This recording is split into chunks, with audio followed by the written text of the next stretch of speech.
Afternoon and welcome everybody. This would be the Jeff Cameron Show right here on 97.9 ESPN Radio. Good to be with you. I'm Jeff. That's Tom. We're online, ESPNTallahassee.com. That's where you go to listen live via the streaming free always. You don't have to miss anything, but if you do, we got you covered. All 3 hours going to be posted upon the conclusion of the program, both on iTunes and in our own audio vault. You can email the show if you like. JCS at 979ESPNradio.com. Appreciate all your emails. On Twitter, it's at J Cameron Show, WTSM app for mobile devices, and on YouTube, you can type in ESPN Tallahassee and watch the show being performed. I'll give you some advice here. If you ever get an opportunity out there to host a radio show, try not to read devastatingly sad articles moments before you're about to come on. What the hell, man? It's sports related, but I happened to click on something. I saw a picture of Dwight Clark. You remember Dwight? You don't remember Dwight Clark? I know of Dwight Clark, yes. The catch? Yes. Yeah. I saw a picture of that. It's an iconic photo of Dwight Clark, and there's Everson Walls there. I can still remember. I've told you this story before. When I was a kid, when that happened, I was devastated. I cried. I was rooting for the Cowboys. And I was with my buddy Luis Morales. Anyhow, I saw a picture of the catch, and I thought, oh, I wonder what they're talking about with the catch, you know? And so then I clicked on it.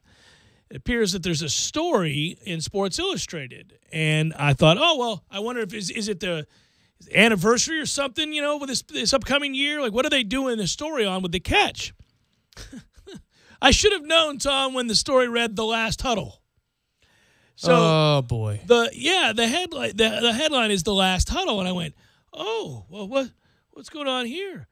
And then it reads, in Montana, a 49ers reunion for Dwight Clark. On a late April weekend, old teammates and friends gathered at Eddie DeBartolo's ranch to share memories and laughs to toast the iconic wideout and Super Bowl champion who's battling ALS. No one would say it was a farewell. Well, they had me. They got me. But you now know what you're getting into at that point. I do, and I did, and I began, and I'm looking back, thinking back to 1982. I remember when that happened. And anyhow, I did not know that he was battling ALS. I did not know he had been diagnosed with it in 2015. I did not know that basically he's at the end of his life, that it's over. And so I wasn't prepared, Tom, for the pictures that documented the trip that this guy was going on and the players who all came there to be there. Keena Turner and Ronnie Lott and Harris Barton and Dwight Hicks, Dwight Clark himself, of course, there. And you're putting yourself through the ringer again, buddy. What are you doing? I did, and I went through this, and I got nostalgic, and I remembered that team, and I remembered those players, and then I saw the picture of him, and I went, damn it, man. And then I heard the music. It was like, oh, yeah, well, we're supposed to come on right now and talk a little bit. Can I provide you news that will make your day? Please do. Okay, Matt Harvey has given up 5 runs in 2 innings today. In a weird way, that makes your day. It does. No, it makes me happy. He's about to be gone. I enjoy his failure. I do. Well, I'm telling you, he's about to be done, right? I mean, yeah. All 5 runs. So he pitched a scoreless 6. They're like, oh, so this is against the Braves, who are beating the Mets 11-0, and the Mets are being no hit into the 7th inning. They're tuning you up these days. They are. It's like the 90s. It's like the 90s. Back. They just need Chipper to roll out there and hit a home run, and you'll be all right. It's all because we brought him right here to 97.9 ESPN Radio. At the right damn time, I'll tell you that. Yeah, they're heading to the bottom of the 7th now, so there you go. No hit watch at Citi Field today, but Harvey gave up all 5 runs in the 7th inning, and guess what? Manager left him out there for most of that just damage. Wear that beating. There you go. Enjoy. Take your ass kicking, or buddy. the 6th, rather, but yeah. Mm-hmm.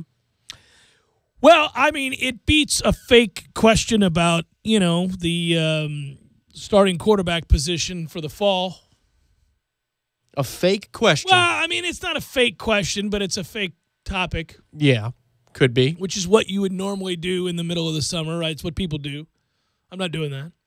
So you're not going to go through the 3 weeks where you say that it's going to be James Blackman and then 3 more weeks where you say it's Francois. Well, that's the trick, right? The trick is to say something, then absolutely contradict yourself by some sort of inside information that you got. Right, and then 2 weeks you can say, well, Bailey Hockman is really even though none of them are like Summer being seen by workouts, the coaches. whispers Yeah. are, you know. I mean, we'll be paying attention. It is an off the, it is an off the field conversation to have in the off season. It is something that fans will talk about. And in a weird way, now here I launch into the conversation that I said I wasn't going to have. But it's not sort of like it's not bait because I'm not asking for you to call in on it. I'm not saying let's have a survey about it.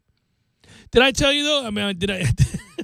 About the survey you took? No, I didn't take a survey, but I started thinking about the fact that I thought it was interesting. I did tell you this before, that Taggart complimented Francois, and that's the first time he's done it.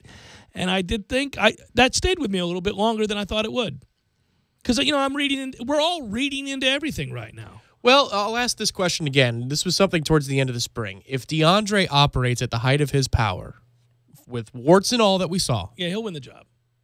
he'll win it over James operating at the height of his power? I think so.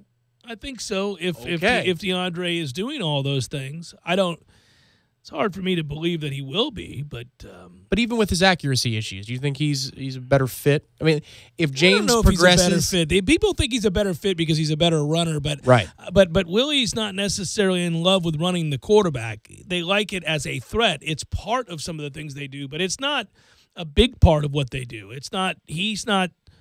You don't have to be a running quarterback or really good at running the football from the quarterback position to be able to run his offense. And he's talked about that and said that, but I don't think that's what's in people's minds. I think in people's minds, they think of this as an offense where the quarterback's going to run the ball, say, 10 times a game. No, that's not going to happen. That's not what he's doing. He's not going to run the quarterback 10 times a game. I don't think that happens. well, if DeAndre won the job, they might. You I don't may- think they you have may to. incorporate it, but I don't think you got to not turn the ball over. You got to throw with accuracy, especially to the sidelines. Well, I think you got to. That's the question, is we forget that DeAndre did have issues with the accuracy, too. It's not just a James That's Blackman my problem question. with him more than anything else. Well, besides the off the field. Well, and this was the thing, too, obviously, but this was the discussion is he always going to be inaccurate? Remember, before he got injured, before the Do you Alabama know game. that I have launched into this? I am going to try to figure this out. I have talked to former quarterbacks. I've asked coaches. I've asked, people who cover recruiting and to ask them, have you ever seen a case where a kid that you covered in a camp was an inaccurate passer, and by the time he left college, he became a really accurate passer? I still can't get a real good answer on whether or not that's something you can fix. Now, what they'll tell you is, regarding quarterbacks who are inaccurate, if there's a terrible flaw in their technique, if there's a terrible flaw in their footwork, if there's something they're doing that you can fix, arm angle, whatever it might be, then yes, you can see that progression. But I just mean arm talent. I mean, like, guys that can get, they throw the ball accurately, consistently. Yeah.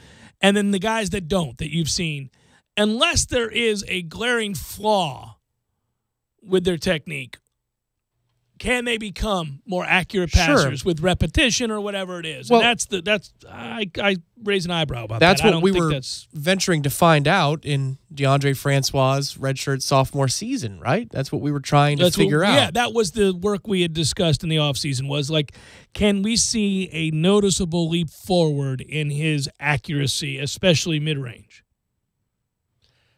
And the Alabama game didn't look so hot. No. But it was Alabama's defense, so it's hard to really, gauge that. It's the first game of the season, too, where rust can be a factor. I don't know. It's tough to figure. I do think that it's fair to say, given where we want to go under Taggart, where we were at the height of our power under Jimbo Fisher, quarterback is a position that you got to get better at. You got to get better at. Plain and simple. Even with all the guys you got, even if they max out, it might be good enough. It might be up to the standard that we hope for, but it might not be too. It might be above average, but not great. I think it's fair to say this about that position as well as others over the last 2 years. We were not recruiting at the level. Now, some of that had to do with unfortunate circumstances that I don't think had really anything to do with evaluation, like the DeAndre Johnson thing. And that kid looked to have hand talent, didn't he? Oh, he was, yes. He seemed talented, yes. Malik Henry, I don't know. I mean, you didn't have to take a chance on a kid that had maturity issues and some other off-field issues, who had revealed himself to have those things more than once. But from a talent standpoint, he could spin it. He could really spin it. It's off the charts. So you had two guys that I think, from a talent standpoint, had they stayed and been on track and didn't have issues, would have been more talented than the guys we have currently. And that includes Deondre Francois for sure. But they didn't stay, and it didn't work out. And, okay, so, DeAndre Johnson did what he did, and Malik had his issues. And so you're left with this group, which you can argue at a place like Florida State is unacceptable. While also holding out hope that James Blackman may be somebody who develops, or Bailey Hockman is somebody who develops. Without question, into more because than I we think that they are right now. Well, sure, because, again, there could not have been a worse set of circumstances for Blackman to have had to be entered into the game and become a player for this team throughout the course of the year. That was not supposed to happen. If it was about Moxie alone, he'd be enough, Woo! right? Well, hell, he and Francois would be. Well, that's true for toughness. Yeah, toughness and moxie and hanging in the pocket and taking shots and coming back. Yeah, they both get the award for that. I feel like if you were rating leadership ability, though, Blackman would be running circles, and he has the moxie to do it, too, to pull somebody aside and say something. It looks like that's in James. I think he's probably that guy. Yeah, no, I do have hope that he can be a lot better than we've seen, because there were moments where, listen, again, we talked about it some. I think yesterday we were talking about, had that Miami touchdown that he threw stayed and stuck and become the one that we remember from the game instead of the one that Miami ended up completing at the end of the game to steal the win, that would change the view of James Blackman. He did it a lot. He had like 3 or 4 moments like that. You have the weird set of circumstances. He's leading them down the field to win the game against Louisville. They're going to win the game. And then that thing happens. Then there's the Wake Forest throw to Auden Tate. Oh, man. He did it a lot. And that was a terrible game. That was the offensive line's worst game maybe in program history. Oh, that's saying something. Well, remember the TFLs? What was it? It was close to 20 TFLs? It was insane, yeah. Yeah, but because we got those moments and those glimpses, yes, I am holding out hope, because you did see some of it, and who knows how he was affected by the fact that things did go south in some of those games, and that he was beaten, and that he wasn't supposed to be out there, and that he was a guy thrust into this offense and didn't have a head coach cater certain things to him that could have helped him out. Just, a lot of things. A head coach who wasn't all there. Right. So at the and that's his position. It could have been. Right. If Jimbo was a defensive coach, it might not be that big of a deal, but given that, I'm not to say, when I make fun of that stuff, I'm not to say I'm not intrigued by that. I am, and I'll venture down that road and have that conversation from time to time. We're kind of doing it now by accident, but yeah, it does interest me. Yeah, but you're not saying that definitively. I'm hearing from practice that it's DeAndre Francois' job to lose. I'm not going to do that. But I do know that that's the first time he's complimented DeAndre Francois. He's gone out of his way to speak openly and honestly and send messages to Francois that were less than flattering time and again. And then, recently saying he likes what he sees is to me, he would not do that if what we've seen up to this point were any indication, if he didn't earnestly think that he was doing things better. Willie's in his honeymoon phase with the media, just like the fans too. I think he'll speak openly and honestly at all times, but there are going to be other moments where he's using the media absolutely as coaches should. Right. That's been going on for as long as football's been around and been covered to the degree that it is now, certainly. Trying to keep things positive for the booster tour so everybody feels better about writing checks? Remember when Jimbo said Matthias and... Yeah. You always got to remember where Jackson these quotes come from. Yeah. Or was it no? It was the younger kids were going to be better than Matthias and Jackson. Yeah, that's what they said. Yeah, which was ridiculous. Bavetti and somebody else. Yeah. No, that turned out not to be close. No. Not even a little bit. Like, that couldn't be further from the truth. Jeff Cameron Show, 97.9 ESPN Radio.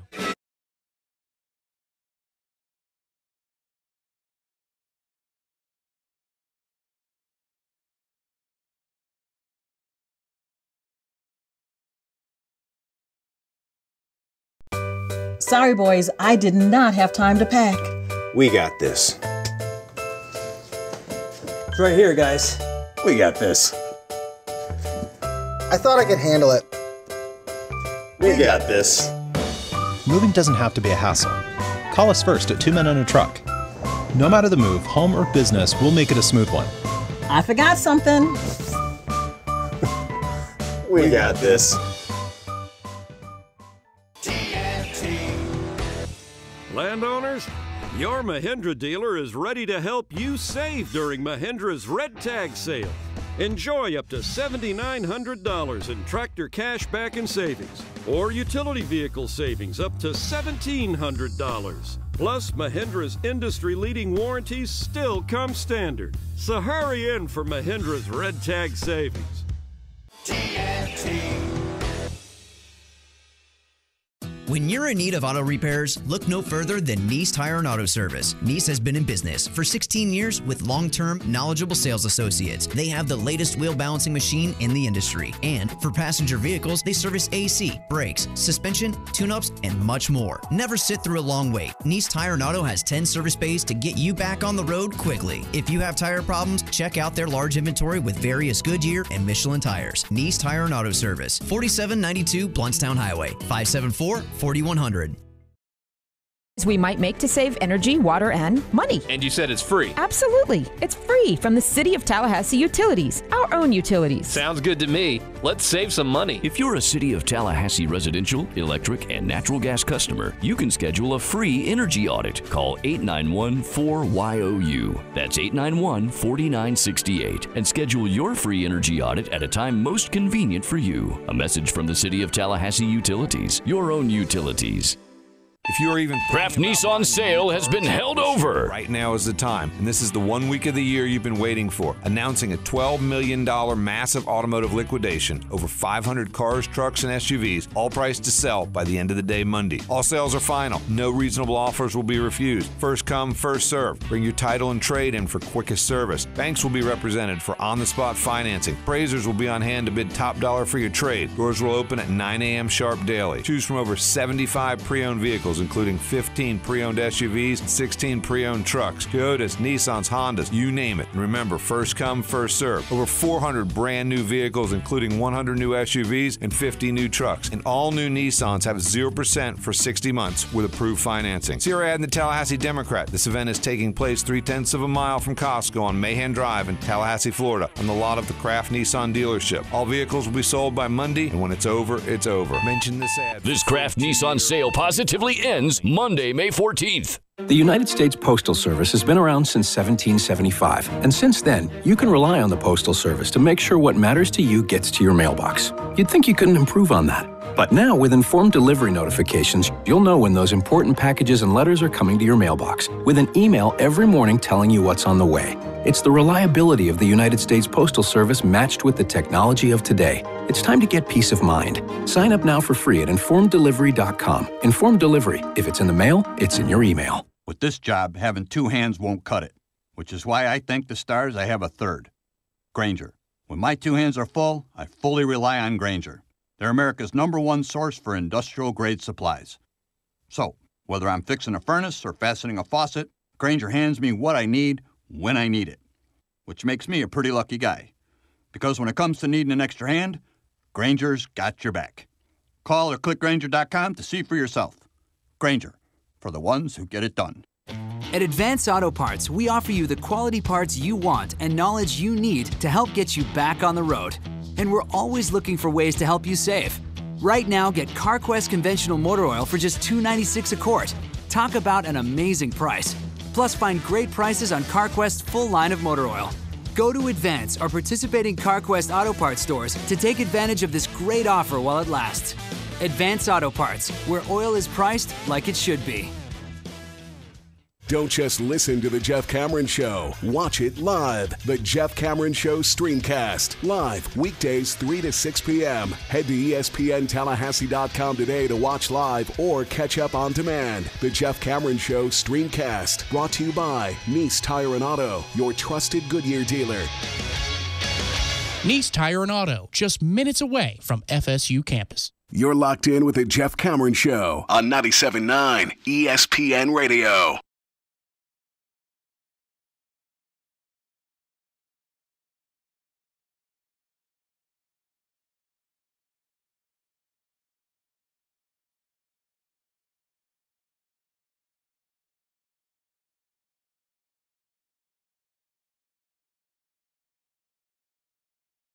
Able to provide. He has just signed a new 7-year, $49 million contract with Georgia, which means that we have a $7 million club new member, and they've all come about since 2016. The $7 million group is Saban, steady winning national titles, Dabo, Meyer, Jimbo. I can do this.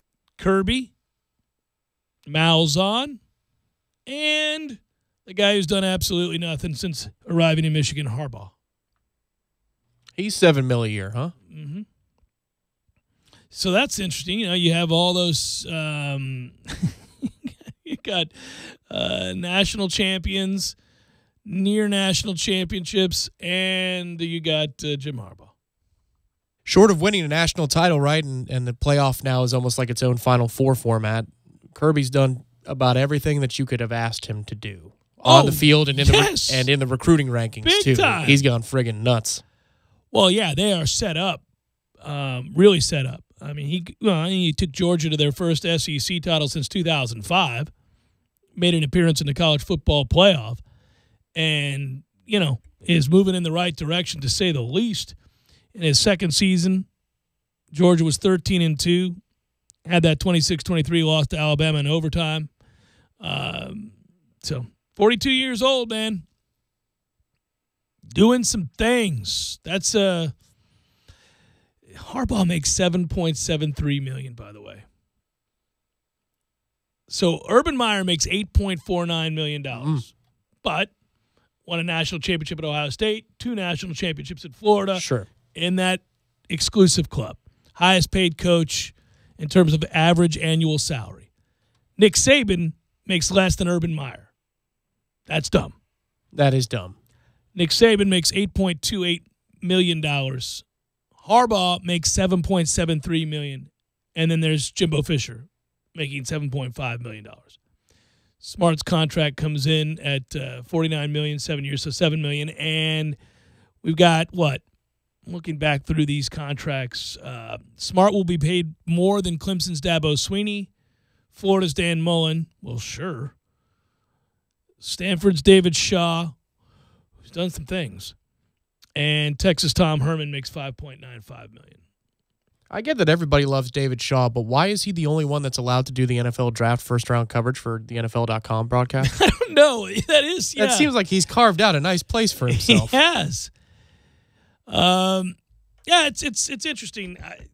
Look, we know at these programs where football is king, if you win big, you're worth every penny of that $7 million. So I never begrudge the guys the money. I laugh a little bit at the idea that Texas A&M paid Jimbo what they did, or that Michigan's paying Harbaugh. But then again, I remember thinking, well, if you're Michigan and you're so desperate to get back in the limelight, he seems like a guy you'd want to pay a lot of money to. And we thought he should back up the Brinks truck and offer it to him, because obviously what he did with San Francisco, and prior to that what he did with Stanford. But, man, we also know this. When you've got the goodwill and the forward momentum that comes with being a new hire, high-profile hire at a big-time university that's all in, you have to make hay early. That's usually when it happens. There are exceptions, but ordinarily, you've got to make something happen now, and it does not feel like that's happening at Michigan. They have to be sitting around with a little bit of buyer's remorse right about now. Yeah, you have to hope that it's a Dabo career path where there's a little indicator, and then it goes back for a little bit, and then bam, you go crazy. Yeah, and Dabo is the exception. That's not normal. Normally, guys get in there and do what Kirby's done, or what Urban did at Ohio State, or Florida for that matter. Or what Jimbo did here. It's pretty quick. You get in there, you have, I always call these guys, your pros. They're 20-hour-a-day guys. They've got a system, a way of doing things. It is forward-thinking. It is all in. They burn hot. They also burn out quickly. But you get everybody on the same page early, and you'll see that tidal wave of momentum, and hopefully you cash it in with a championship. Sometimes you just get there and you come up a little short, but other times you cash it in, and you got to cash it in. You got to make a run there, and you got to do it early, typically. You're talking about most of these guys on this list, and Dabo being the exception, and his success path was different too. Yeah. In that he's very different from Smart, Fisher, Meyer, Saban. Yes. Even Harbaugh. Yes, absolutely. we do have one of those exceptions now. That's not breaking news. Without question. But I wonder, we live in a very different college football world than we have been living in, and most of the big-time college football country lives in. I think we hired a guy that is more like Dabo than he is Meyer or Saban or Smart, without question. It's lazy to say they're exactly the same, but they are definitely players, coaches, and fostering the family atmosphere and the things that, they want the facility to be a place that guys hang out and hang around each other even when they're not doing football things. They want to kind of foster that relationship. He says, does Willie Taggart, that he was struck when he first got out to Oregon at how distant everybody was and how they didn't come around when it wasn't absolutely necessary that they be there. And here they had these great facilities and they still weren't coming around, and he needed to change that right away. And that's what he was attempting to do in year one. And that's what he was going to do here. That when he got here, he was shocked by how it had fallen off to that point where there wasn't a trust there, and we were going to get that back, and we were going to turn this into something where we can rely on our brother's keeper and do all those things right. And I think he's certainly gone a long way in doing that. And that's actually a little bit more fun to root for. It doesn't mean it's going to be more successful, but it is more fun to root for because people like that approach a lot more than they like the militaristic approach. Well, and people will be more willing to part with dollars if you succeed doing it that way. Yeah. Yeah, he'll get a raise quicker if he wins 10, 12 games first couple of years. Maybe first 3 years he has a 11, 12-win season. Well, Dabo had to sort of find his way. I mean, he's admitted that, right? He was an interim guy and, a special teams guy, and then, all of a sudden here he was the head coach, and I think he needed to figure some things out about how to be a head coach. But once he did, he made that vision work. Well, and that's the interesting thing for Willie. He was at USF for a little while. He was at Western Kentucky for a little while, but he was at Oregon overnight. Who is this guy after a couple of years? I mean, at USF, he proved to be somebody who evolved by necessity, but he evolved. A lot of coaches very quickly, I might add. A lot of coaches let that linger. Double down when they're in trouble. Sometimes they could double down and go back to their old ways instead of very much creating new ways. Yes. So I wonder if this tenure will be marked by a consistent approach from Willie, both on and off the field, or if it's going to evolve and change into something that looks completely different than the person we've seen now through one camp. I think that's probably the most difficult thing is the maintaining, especially for modern coaches with how much they have to put in. But I do think it is a different approach in that he's not doing it the way Jimbo did it, in that Willie goes home. Willie has a life. He's happily married, showcases that on Twitter, and he's at his kids' games, and they have dinners together. The team does, and the coaches do. He's enjoying a Moscow Mule on a plane. That's man. right. Yeah. They're hanging out. It's a different way. So the burnout factor is what I'm saying is probably lessened greatly with this approach. Got to win no matter what your approach is at the end of the day. We certainly know that, but this is just a little bit more digestible. You just wonder if you're falling behind. It feels like it because if you have somebody who's there at all times and a micromanager and then he fell off and your program went crazy because he stopped spending 20 hours and he spent maybe 16 instead of 20, when you have this guy who, listen, he's working his ass off too in his own way with the booster tours and obviously the recruiting class. The recruiting. He went nuts the first month that he was here because he was a solo job. He was working with Charles Kelly and Rick Trickett and didn't sleep. Dawsey and, trying to broker relationships with brand new faces. So there was a time where he was all work all the time, but you just wonder if you're falling behind. I don't think you do, but history tells us, though, there are certainly many ways to get it done. Steve Spurrier's approach was a lot different than Nick Saban's, and Bobby Bowden's approach was a lot different than many of the coaches that, obviously he went head-to-head against over the course of this school's rise and prominence. He was very unique. Jeff Cameron Show, 97.9 ESPN Radio.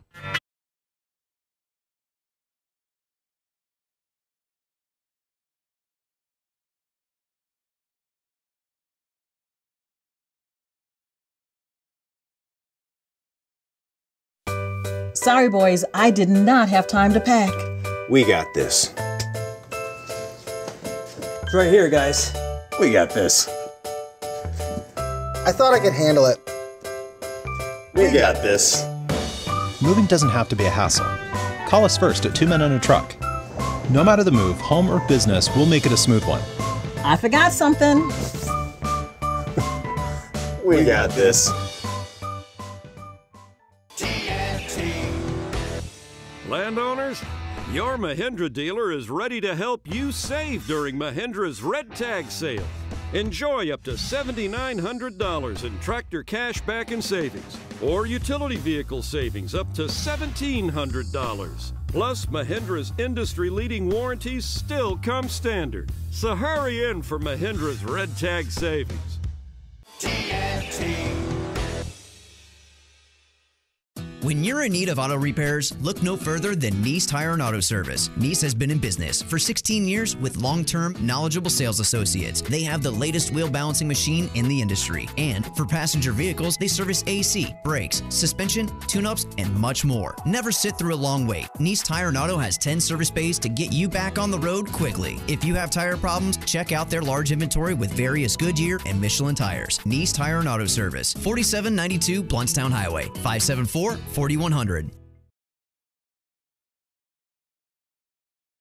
Free Gumby's Pizza and $4.95 pitchers every Sunday and Monday night. Free beer and free mixed drinks for our lovely ladies every Tuesday night. And other great money-saving specials every other night of the week. Some of you are still going to other bars.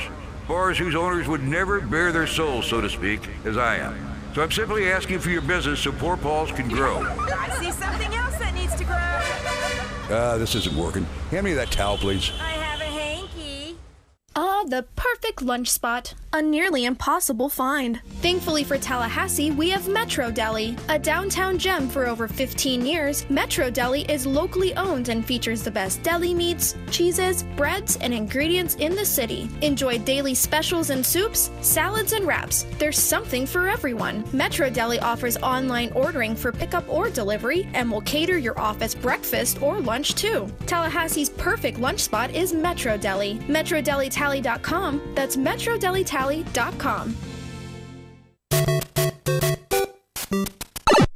Games for Less, the only locally owned and operated gaming store in town, has Tallahassee's largest selection of new and used video games and game systems. The future of video gaming is at Games for Less, where they have both the PS4 and Xbox One. It's time to trade in your old systems and elevate your gaming experience now. Games for Less is also your headquarters for the best in retro gaming. Atari 2600, original Nintendo, Super NES, or Sega Genesis, you name it. They got it at Games for Less. Games for Less, the Super Walmart Shopping Center on Appalachia Parkway. Give them a call today at 850-219-3535. That's Games for Less. ESPN Radio Sports Center. I'm Doug Brown. When the new football season kicks off in September, the Super Bowl champion Eagles hope to have defensive lineman Timmy Jernigan ready to play. An off-season workout injury led Jernigan to have surgery for a herniated disc in his back. He'll need 4 months to recover. Linebacker Jarrell Freeman is retiring from the NFL, announcing his decision on Twitter. Freeman was cut by the Bears back in February after 2 years with the team. He was suspended 10 games last season for a second PED violation. In the NBA playoffs, the two Eastern series take the court today at 5:30 Eastern on ESPN Radio. We'll have Game 2 for the Cavaliers and Raptors. Cleveland took Game 1. Former NBA coach George Karl says the Raptors should bounce back. I thought it was a really bad start for Toronto, but I still think they're going to figure it out and make it a really good series. They do too many things well. Dwayne Casey, I think, has done a fantastic job of tinkering with his weaknesses every summer. It seems like his teams come back. When his defense was weak, he's made it stronger. When his offense was weak, he's made it more efficient. And I think this is the best team he's ever had up there. George Karl on Freddie and Fitzsimmons on ESPN Radio. Cavaliers and Raptors on ESPN Radio, TV, and the app. In Boston tonight, it'll be Game 2 for the Celtics and 76ers after Boston took Game 1. Jaylen Brown doubtful for the Celtics with a sore right hamstring. Dodgers lefty Hyunjin Ryu will be out until after the All-Star break with a torn left groin muscle. He got hurt against the Diamondbacks last night.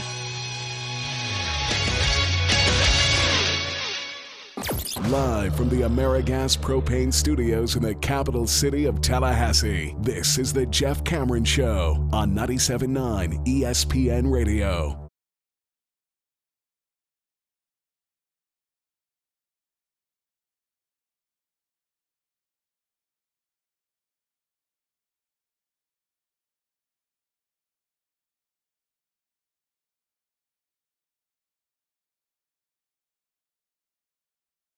Show 97.9 ESPN Radio. Got a couple baseball stories today. Ichiro's not going to play again in 2018 after joining the Mariners front office. That's that, right? Boom. May have played his last game as a major leaguer. They announced today that the baseball legend will immediately join the team's front office. Tom, this is the gig here. I know you have to be a legend, so we'll work towards this, but I aspire someday to have this title of, or something close to it. He's going to join the front office as a special assistant to the chairman. We should all aspire to do as much. My goodness. Or little, as is required to be a special assistant to the chairman, which is we're going to pay you to hang around and be an ambassador of sorts. This is something where if an owner is smart when they're trying to negotiate a contract for, let's say, a hometown player, and their contract's coming up and they don't know if they want to leave the market they've been at for a contract or two, or stick around. Right. If the owner is smart, especially in salary cap leagues, he might say, "What if I had a parachute for you here, a golden parachute?" Well, you can't put that in writing, but you can tell him, "Stick around here, and you'll be an employee for my organization for another 20 years after you retire." That's the gig, man. Yeah, buddy. That's a carrot to dangle right there. I saw it with Jack down there in Miami, man. That guy, that old dude, we're all in there just hanging out. Until Jeter's group came in and booted his ass out. But, I mean, he would just hang out, watch the spring training games, having a beer out on the porch, and he'd smile and greet everybody, talk. He had amazing stories. Super nice guy. Top to bottom in Marlins gear. Yeah. Apply this towards, player X and sport Y. But, Dave Anderchuk, Lightning captain, he's a director of fan relations. He goes to the deck in the postgame and tells war stories from his playing days, shakes hands, kisses babies. Good deal. And when the Lightning's current captain, Stamkos, and his contract was up and he was looking at Toronto or Tampa, if I was the owner, I'd sit down and say, "Hey, Dave's got a great gig here with the Lightning." Now, here's the number. Just let that linger for a second. Yeah. Now, here's the number in the years that we can offer you. This is the term. Right. But Dave's got a great job, gig, doesn't he? What a job he has. Anyway, that's neither here nor there, Stephen. Though the word retirement was not used in the release, the Mariners did note that the 44-year-old will not play for the team again in 2018. Ichiro's agent, John Boggs, also told the Athletics' Ken Rosenthal that Ichiro was not retiring. They're going to open the 2019 season in Japan with a series against the A's, leading to some speculation that Ichiro doesn't want to hang up his spikes before being able to play back in Japan one more time. So that will. So what will he be doing? Quote, "He will continue to be an active presence with the major league club, both at home and in Seattle and on the road." Oh, both at home in Seattle and on the road. Sorry. "We want to make sure we capture all of the value that Ichiro brings to this team off the field," said Jerry Dipoto.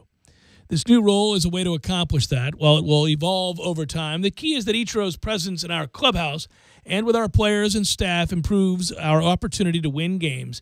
That is our number one priority, and Ichiro's number one priority," whatever that means. Did you see Pedro last night in Boston? I did. Flying the flag. Pedro Martinez waving the banner for the Bruins. Waving the banner for the Bruins, right? It was the loudest they got all night. And ambassador. And then they got to sit back and have them. Well, I was going to say something inappropriate. Yes, you did. Yeah. I know exactly where you were going. My finger was on the button over here. Where's he going with this? Yeah. Mm-hmm. So domination occurred, and that was right. That was the loudest they got. They showed him again in the third period, going nuts, and people were like, "Yeah." And that was didn't matter. No, didn't matter. That's again the job that we should all aspire to be Ichiro, to be able to get paid for doing nothing. By the way, he's appeared in 15 games this year. His slash line is 205, 225, 205. So he's going to do the better version of the one-day contract, where he's going to play a series in Japan to start next season, and then that's it. That's it. Instead of the one-day contract where you're at the podium, they'll put him on the 40-man, let him play maybe even just one of those games, maybe the final of the 3 games, and then that's it. That's all. That's a really cool way to retire, though. It's an awesome way to retire, and the only other job that I would want is something that has consultant in the title, because that's always a lie, too. That's always just a sham. Wait a minute. So back in 12, before you hopped on these airwaves? Right. I loved my 6 months as being a consultant. Boy, that's the gig right there, Tom. I'll take another 6 months of being a consultant. Did you smile when it was put to you that would be your role with our company? That I would be a consultant? Yeah. At the time that I left the other job? Yeah. Did I smile? Yes, I smiled ear to ear. You actually did consult, though. That's actually true. Yeah, a little bit. Not a lot. I mean, yeah, I did. I did about as much as a consultant usually does. Yes, you did. That's right. Yes, you did. No, I know, but I'm saying I consulted in a way that consultants consult, which is to say it's a great job. You consulted. I did consult, sure. I loved it. Remember those 1-minute hits you did for Panama City that never aired? I do remember that, yes. Yeah. I sat in here and wrote those. I did, yeah. I sought to improve the situation in Panama City, but, you know, I mean, they have a lot of cooks in the kitchen. Yeah. So you just whatever it was, you know? I mean, but consulting. Good Lord. I hope someday to be an ambassador or a consultant. We should all be so lucky. That is a good deal. And you know what else is a good deal? Oh, man. With segues like this, I may end up being a consultant. Well, you're an ambassador for these people. I am. MyPillow. Woohoo! I recently, about a month ago, got approached. I told you guys this yesterday. I'll tell you again. The MyPillow people reached out to me and they said, Jeff, would you like one of our pillows? We think you'd be happy with the product first and foremost. And if you are, then you could tell everybody about how much you like it. I thought, we'll see. I mean, it's a pillow. I'm not going to go crazy over a pillow, but I will try your pillow. I like sleeping as much as the next guy, and I like comfortable things, and pillows are included in that list. And I was happy to see that it's a big, giant pillow. It's a big pillow. It's a hardy pillow. It's not a tiny little pillow. You got yourself a good pillow there. And I slept on it, and I liked it. And my wife got one, too. And she likes it. And that's the truth. And that's why I'm telling you about it. That's why I'm telling you that if you need a pillow, maybe you don't. I don't know. But if you do, why don't you give MyPillow a shot, and I can save you some money. First of all, a couple cool things about it if you want to try it. It does keep its shape. I can attest to that. It does. Sleep on it all night long. It's not getting flat on you or anything like that. You have to constantly flip it all around. You also can wash it in the washer and dryer, which is cool. And it has a 10-year warranty. By the way, if you don't like it, send it back. It's okay. I'm not like, I can't make you keep it. And if you want to send it back, you don't like it, then go ahead. They lift you up so you can put your head down with well confidence. Done. How well done is that? But I will tell you that if you try it and see what happens, I think you'll like it. I do like it, and thus I said I would tell people about it. So it's not a sham, man. I use the pillow. I do. Go to MyPillow.com, click on the 4-pack special, and enter this promo code. The promo code is 979ESPN. It's 979ESPN. And I would also note that if you don't want to go to the website, you could just call 800-944-6596. That's 800-944-6596. And tell them about the promo code 979ESPN. And what you'll get is this 4-pack special, which is pretty cool. You'll get 2 premium pillows, 2 Go Anywhere pillows for half off if you use my promo code, which is 979 ESPN. Please tell me the sham part was a pun, an intended pun. Well, I said it and immediately almost made myself laugh, but I had to keep going. Okay. But it's not. It's, well, no, I know. Well, it's not a sham. No, Well, I get the literally, joke. also, So shams are decorative. Yeah, no, so I know. this is- Yeah, no, this no. is It's useful. Yeah, no, it's useful. It is useful. Very comfortable pillow. It's my pillow. It could be your pillow. Go to, what are you laughing about? I'm laughing. MyPillow.com. Promo code 979ESPN or call 800-944-6596 and tell them about the promo code 979ESPN.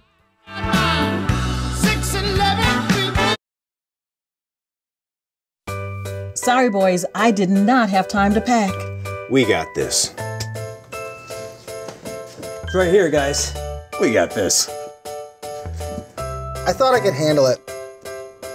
We got this. Moving doesn't have to be a hassle. Call us first at 2 Men and a Truck. No matter the move, home or business, we'll make it a smooth one. I forgot something. We got this. Landowners, your Mahindra dealer is ready to help you save during Mahindra's Red Tag Sale.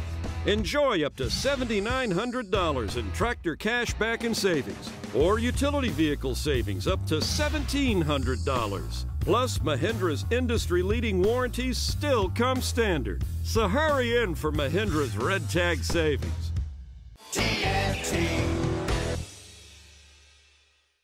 When you're in need of auto repairs, look no further than Nice Tire and Auto Service. Nice has been in business for 16 years with long-term, knowledgeable sales associates. They have the latest wheel balancing machine in the industry. And for passenger vehicles, they service AC, brakes, suspension, tune-ups, and much more. Never sit through a long wait. Nice Tire and Auto has 10 service bays to get you back on the road quickly. If you have tire problems, check out their large inventory with various Goodyear and Michelin tires. Nice Tire and Auto Service, 4792 Bluntstown Highway, 574-4100.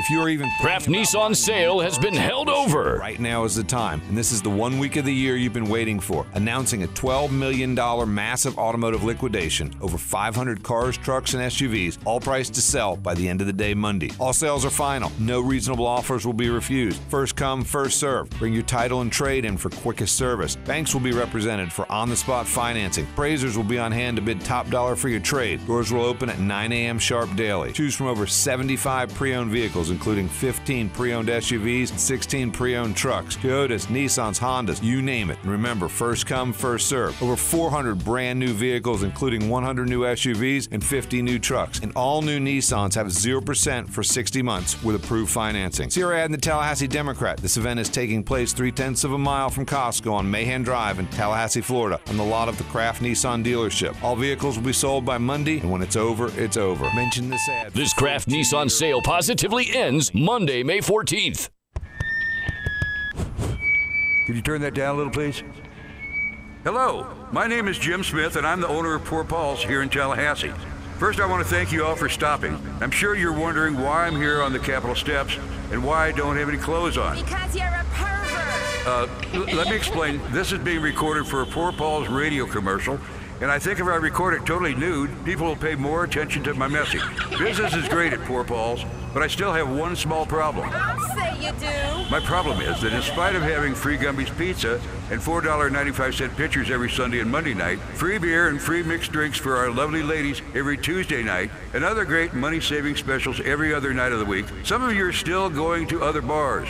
Bars whose owners would never bare their souls, so to speak, as I am. So I'm simply asking for your business so Poor Paul's can grow. I see something else that needs to grow. This isn't working. Hand me that towel, please. I have a hanky. It's time to fire the cannons. Fire them cannons! Tallahassee has a new home for Tampa Bay Buccaneers football. This is 97.9 ESPN Radio, Tallahassee Sports Monster, your home for Tampa Bay Buccaneer football. Touchdown, Tampa Bay! There you go! This is the Jeff Cameron Show. Jeff Cameron Show on 97.9 ESPN Radio.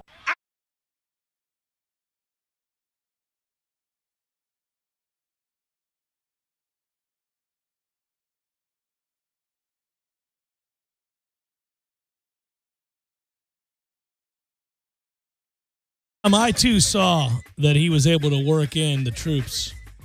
That is a pro's pro. I'll have more on that later. It's good work out of him. If we're going for the sleazeball PR. Oh, yeah. I mean, we grade on a weird scale. People might not understand if they're new to the program.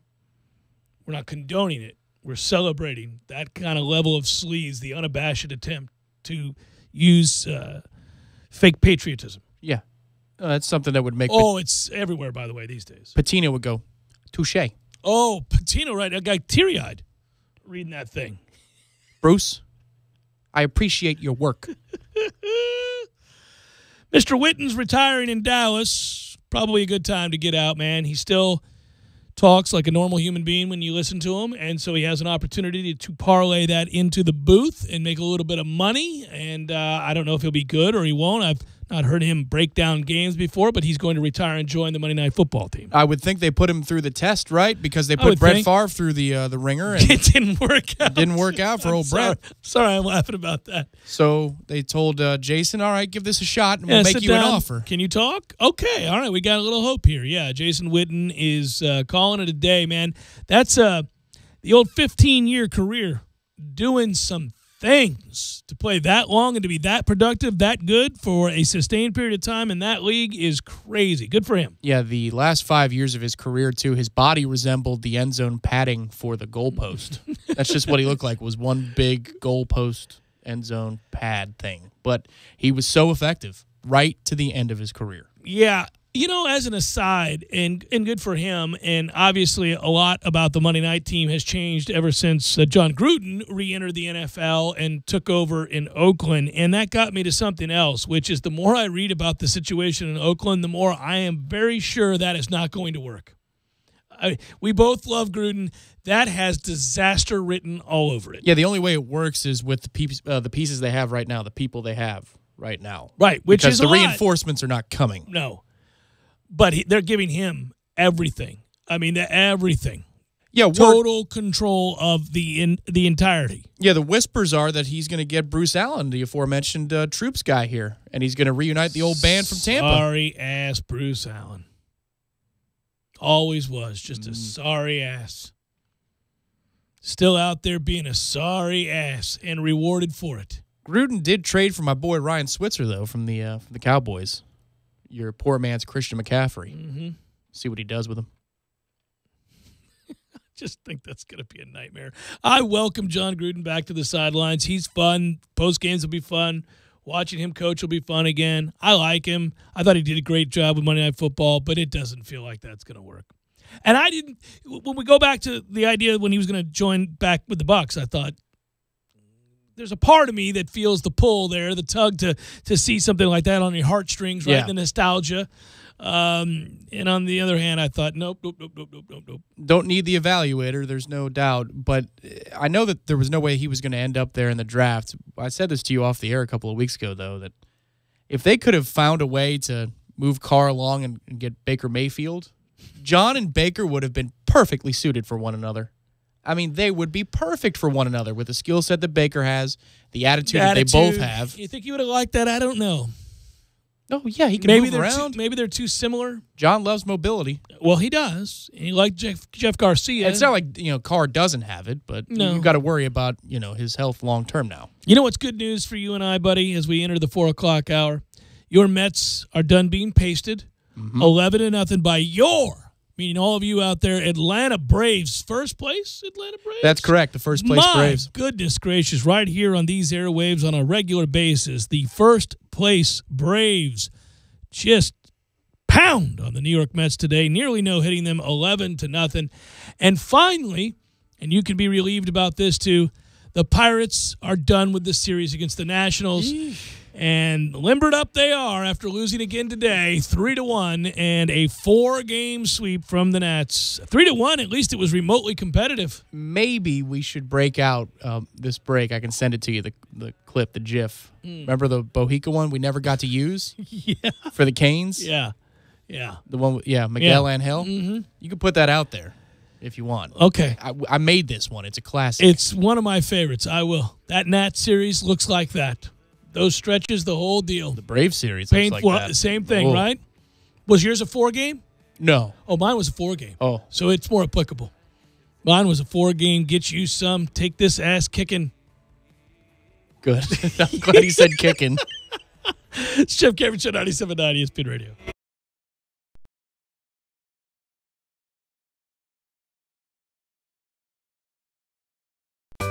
Sorry, boys, I did not have time to pack. We got this. It's right here, guys. We got this. I thought I could handle it. We got this. Moving doesn't have to be a hassle. Call us first at 2 Men and a Truck. No matter the move, home or business, we'll make it a smooth one. I forgot something. We got this. Landowners, your Mahindra dealer is ready to help you save during Mahindra's Red Tag Sale. Enjoy up to $7,900 in tractor cash back and savings, or utility vehicle savings up to $1,700. Plus, Mahindra's industry-leading warranties still come standard. So hurry in for Mahindra's Red Tag Savings.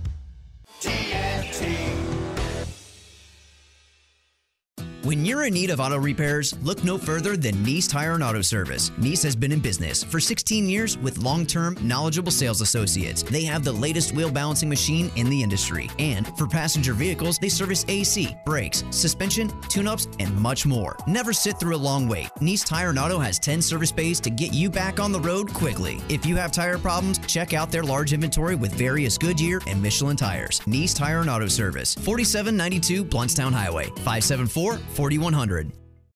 Tool and Fastener. And while you're there, check out the most powerful cordless kit on the planet, GoVolt FlexVolt. Cornerstone Tool and Fastener, 1110 Stuckey Ave and 3269 Crawfordville Highway.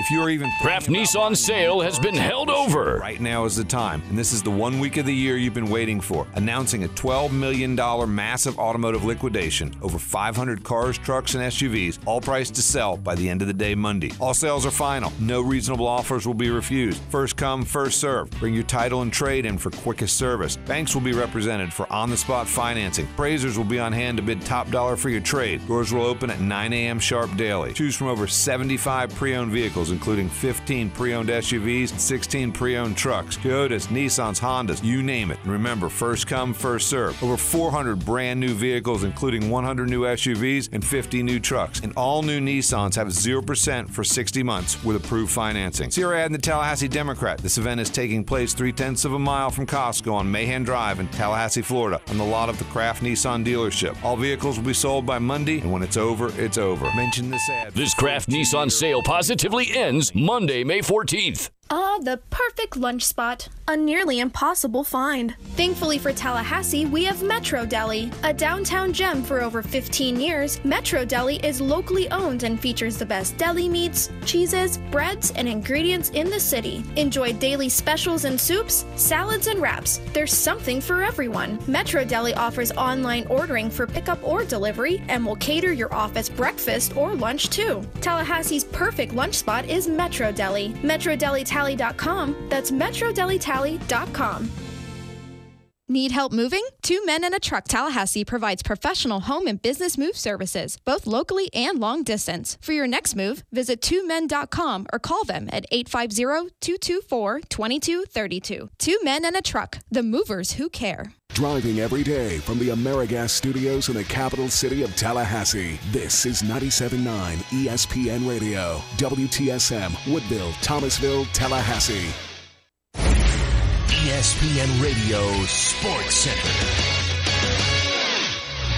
I'm Doug Brown. When the new football season kicks off in September, the Super Bowl champion Eagles hope to have defensive lineman Timmy Jernigan ready to play. An off-season workout injury led Jernigan to have surgery for a herniated disc in his back. He'll need 4 months to recover. Linebacker Jarrell Freeman is retiring from the NFL, announcing his decision on Twitter. Freeman was cut by the Bears back in February after 2 years with the team. He was suspended 10 games last season for a second PED violation. In the NBA playoffs, the two Eastern series take the court today at 5:30 Eastern on ESPN Radio. We'll have Game 2 for the Cavaliers and Raptors. Cleveland took Game 1. Former NBA coach George Karl says the Raptors should bounce back. I thought it was a really bad start for Toronto, but I still think they're going to figure it out and make it a really good series. They do too many things well. Dwayne Casey, I think, has done a fantastic job of tinkering with his weaknesses every summer. It seems like his team's come back. When his defense was weak, he's made it stronger. When his offense was weak, he's made it more efficient. And I think this is the best team he's ever had up there. George Karl on Freddie and Fitzsimmons on ESPN Radio. Cavaliers and Raptors on ESPN Radio, TV, and the app. In Boston tonight, it'll be Game 2 for the Celtics and 76ers after Boston took Game 1. Jaylen Brown doubtful for the Celtics with a sore right hamstring. Dodgers lefty Hyunjin Ryu will be out until after the All-Star break with a torn left groin muscle. He got hurt against the Diamondbacks last night.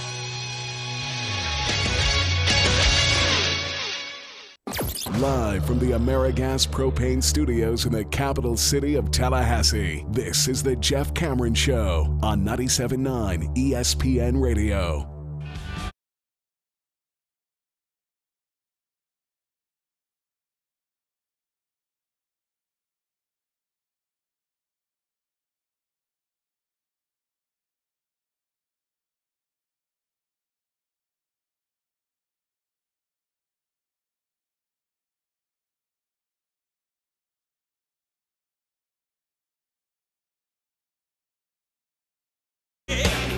Hour 2, Jeff Cameron Show, 97.9 ESPN Radio. Thanks for tuning to it. I'm Jeff, that's Tom. We're online, ESPNTallahassee.com. That's where you go to listen live via the streaming. I haven't checked lately. We're going to have to check on the round at the, is it the Wells Fargo they're playing today? I believe that's right. I believe the Wells Fargo has started today. Hey, I got something to say about that in a moment. By the way, email the show if you like, JCS at 979ESPNradio.com. On Twitter, it's at JCameronShow. WTSM app for your mobile devices. And if you go to YouTube, not YouTube. I don't know if there's a YouTube. Probably takes you somewhere you don't want to go. It'd be a cool place to see the latest in toupees. YouTube. Oh, I That's like a that hell of an style right idea. there. There you go. Like your app yesterday we were talking about with the auto. Yeah, YouTube. Check out the latest. Check out the latest styles. Guys just modeling toupees if that's your thing. The Ravage 3000. Unabashedly, Ravage doesn't care what you think. Still going to wear that 2-foot-tall piece that he wears with no discernible edges. That's always great. On YouTube, if you type in ESPN Tallahassee, you can watch us perform our duties of the program. So, I get a lot of audio anytime Tiger's playing in an event. And, he's got first of all, he's got new irons. He's playing with the TaylorMades, Tom. And so TaylorMade's got to be very happy about that, right? Because they're about to just fly off the I shelves. would think so. I would think, right? But then the other thing that I thought about was this would be a message to the journalists who talk to Tiger before his rounds at any tournament moving forward. This is the last tournament. I want to say this. This is the last tournament where you're allowed to ask Tiger questions that then in turn allow him to bring up the spinal fusion surgery. That's it. We're done. I'm done with it. I'm done. I hear a lot more audio than most just because of that show on Sirius. But yesterday, the very first audio I heard from Tiger was, well, I've had to work out differently. I can't do what I used to do. I mean, you have to work around spinal fusion. And, once I had that, I feel better than ever, but you can't do certain things. I have limited range of motion. I have to work my muscles different. And I have to be more limited. And it's not his fault because he was asked a specific question about his workout routine. Different positions, yes. Yes.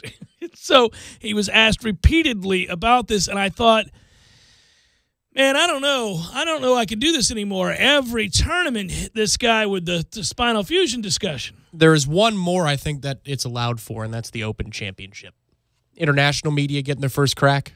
Okay, but that's it. We're done after that. No more talk about the surgery and the fusion. How many ways can you talk about that? It's not his fault necessarily. Again, I get it, but we need to stop.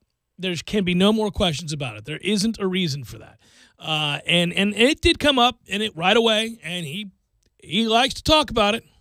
Now, I'll grant you, if I had made a fairly remarkable comeback as he has after such an extensive surgery, but a lot of guys on tour have had a lot of surgeries. A lot of back issues are out there.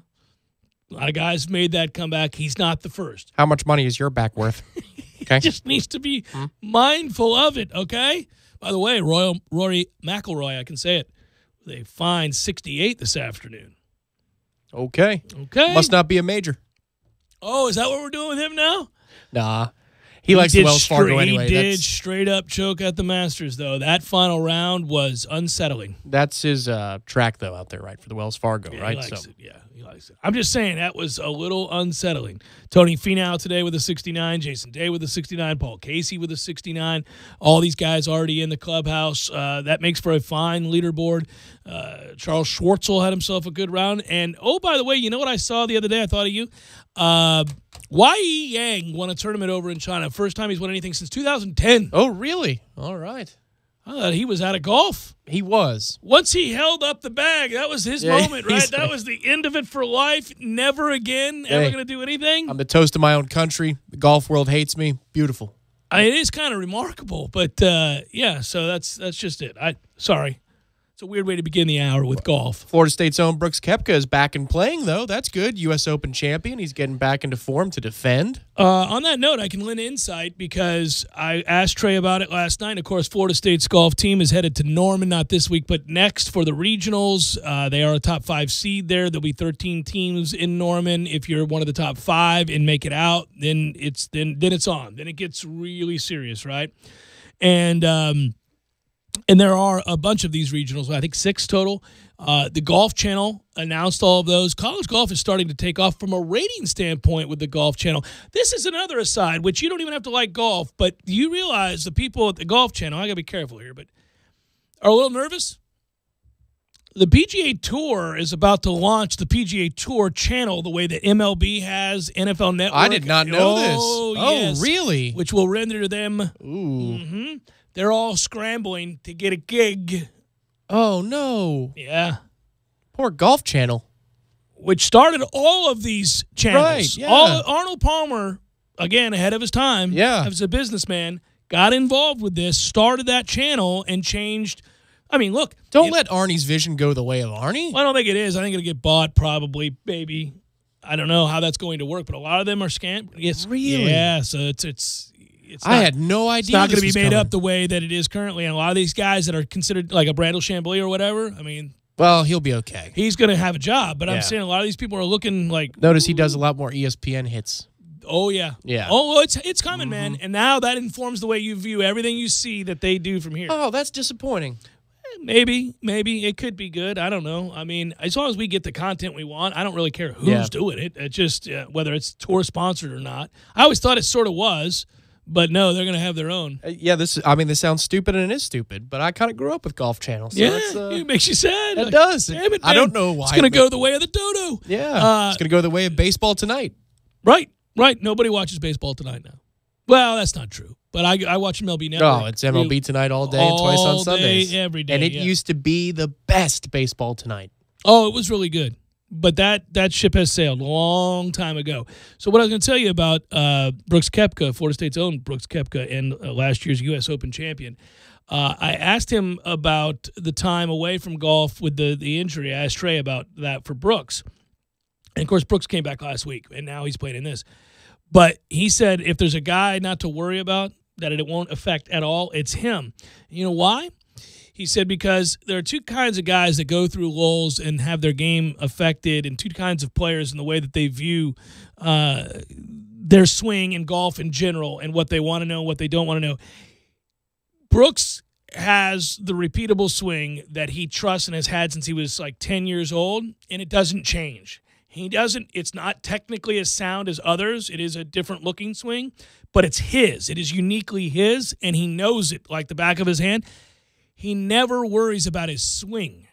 There are a lot of guys who spend a lot of time worrying about their golf swing, Tiger Woods being one of them, worried about their golf swing. He's not one of them. Never thinks about the golf swing. Thinks about other things, distance control, putting, the space between his ears. He might think about course management, things like that. He never thinks about the golf swing because he knows that's autopilot. That swing is the swing, and it's always going to be there. This is what I hit. This is how I hit it. This is what I do, and it's never going to change, and I'm never going to tinker with it. He doesn't tinker with it ever, ever. Some golfers, that's all they do is tinker with their swing. They want an extra yard, an extra 7 yards. They want a higher ball trajectory. They want to land it softer. They want to be able to do these. He's like, no, don't talk to me about my swing ever. Wouldn't that be nice? Yes, that would be nice. I'm low maintenance, but I'm not that low maintenance. I mean, that's crazy, right? Yeah. That's just nuts to think. Like, I'm just never going to think about my swing. It is what it is. When I get out there, it's going to be in place. I don't have to worry about that. It's the other stuff. Man, give me that way of thinking. I think it's amazing how it's applicable across sports too, because when you talk to the sports psychologists, and we've had them on before, where they'll talk about, you got to know what kind of guy you're dealing with. They're the guys, as you've said and we've talked about before, that want to know everything about everything. Sure. And you have to identify them. And then there are guys that they don't know less is far more. Boo Weekley. He is considered by many on the tour, outside of Sergio, to be the best ball striker. He can't putt a lick, but the best ball striker, right? and he's not sure why. He doesn't really know exactly why he hits it in the center of the club face every time, all the time. Yeah. And he ain't asking questions. No, that happens when you're on the course, or you could be a coach, I suppose, too. But you're playing with somebody you don't really know. And you wonder, because they're doing something wrong, do I tell him the problem, or do I leave him be to figure it out on his own? Do I butt in? Depends on here? how close you are with the person, that's right, for sure. Right. Well, then you broach and you say, hey, do you want to know? Or something I'm seeing Because here? there are some people that said, nope, listen, I get it. You're probably pitching a fit over here because you know exactly what I'm doing and I don't. But if you tell me, I'm going to think about 5 other things, and that's going to ruin me for the day. So let me deal with my below average moments here on the way to better play, rather than you destroying my world and I can't see upright anymore. Yeah, I think that's funny. I think it's interesting, certainly, the idea that that there are some people who need to hear about everything that's happening and those that don't want to know a thing. And then, where are you under that? And it varies to which degree. But you fall in one of those two camps. Most people do. And in any sport, in almost any sport, where technique is involved and the ability to repeat things. One thing you do find, though, all of that is going to a place, and this is across sports, which is why I find it interesting. All of it leads to one thing, which is confidence. You have to have confidence, 100% trust and confidence in what you do, whatever it is, whatever way it is. And if you have it, you can dominate in all things for long periods of time. And the second you lose it, you've lost your way. And everything you do from that point forward, whether it's fixing an aspect of a swing or it's spending 18 hours a day on the putting green or whatever it is, it's to get back to a place where you feel confident. That's all it is. If throwing a football, all of it. Like that, the idea of fixing Lamar Jackson and getting him to throw an accurate pass begins with his footwork, right? And teaching him how to stand in a certain way and throw a certain way. Well, if they get that right, all that other natural ability, then all of a sudden he could take off. But that's all about confidence. Well, this is where with quarterbacks, like when I saw Deshaun Watson play for the first time with my own eyes, I thought he might have a future, even though he doesn't look like a pro quarterback, because his hand-eye was off the charts. You can't teach the hand-eye, the ability to drop the ball in the bucket when you're being, dragged down with half your body. Right. And yet you find a way. You know how far the distance is. You do the calculations. Well, it that's might that be Aaron instinct. Rodgers nonsense, man. Where Right. You're like, good Lord, who does that? That's ridiculous. He's not thinking about the angles that need to be or the velocity that needs to be achieved. And he trusts over and over again that he can make that throw. Right. He just sees it, whether he's being tackled or not, whether he's moving to his left or to his right. And if it's cold out, if it's windy, it doesn't matter. All those things are just kind of naturally taken into account. And bam, the result is the result. I still marvel thinking back on last year, the throw that Brady made against the Bucs. That sideline throw, and then there was one that is over the shoulder on the sideline. Yes. I was reminded how good he can be. A guy I think I had forgotten, if that sounds weird, but the confidence to make those throws in those situations when you have to have it. It's not the ability. All those quarterbacks to get to that level have the ability. It's the confidence to make that throw and let it fly. Yeah, the difference to me with him in the last couple of years, and maybe it's not, maybe it's just I saw it more often, but his ability to move his lower half from progression to progression, he whips around when he gets in the pocket. Oh, it's systematic. Boom, boom, boom, boom. Right, his body goes really quick, crazy fast, squares up, and gives him a chance to have a fair shot to deliver a strike. It's crazy. He'll do it 2 or 3 times a play. Yeah. That's exactly how it sounds, too. Remember, I think I one time said it looks like the game Tempest, where you have the little thing that you move. Yeah, like that's right. And he's just bam, bam, bam, bam. But every time you twist that knob and he turns a little, he's in perfect form to throw the football. So it's progression, no, progression, open, bam, now, here it is. And I was perfectly in line with how I need to be to make this an accurate pass. I don't think he's always been that quick. I think that's gotten better as time has gone on. Maybe he believes he's, an alien. Oh, he does. I think he does. He doesn't believe he's human. I believe that's true. I believe if we were to delve a little further, that could get weird. Not you and me, but I mean him. He's going to have a Tom Cruise moment. I don't know. What do you think? He's going to have a Tom Cruise moment. He's going to be on the couch jumping up and down. Believing that... My alkalinity! It is spiked! Pliability! You're waiting for the moment. You're waiting for the nervous breakdown post-career. Couldn't you see him being a recluse when he's done? Growing his nails out long? Well, I don't know about mason jars and stuff like that, but I don't know that he'll be a front man or a TV type. No, I don't think so, because he'd have to be more of a common guy. Right. I don't think that's going to happen. You're right. Jeff Cameron Show, 97.9 ESPN Radio.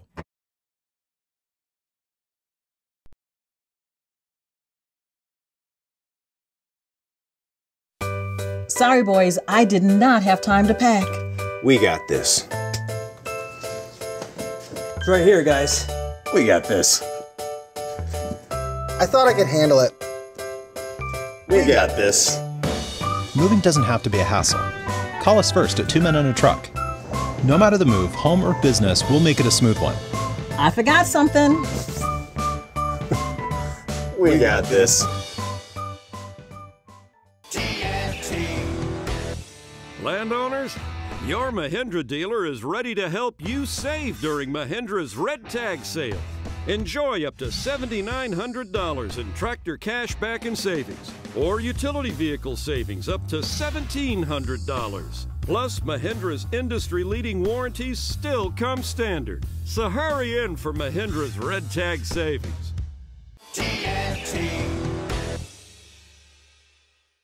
When you're in need of auto repairs, look no further than Nice Tire and Auto Service. Nice has been in business for 16 years with long-term, knowledgeable sales associates. They have the latest wheel balancing machine in the industry. And for passenger vehicles, they service AC, brakes, suspension, tune-ups, and much more. Never sit through a long wait. Nice Tire and Auto has 10 service bays to get you back on the road quickly. If you have tire problems, check out their large inventory with various Goodyear and Michelin tires. Nice Tire and Auto Service, 4792 Bluntstown Highway, 574-4100.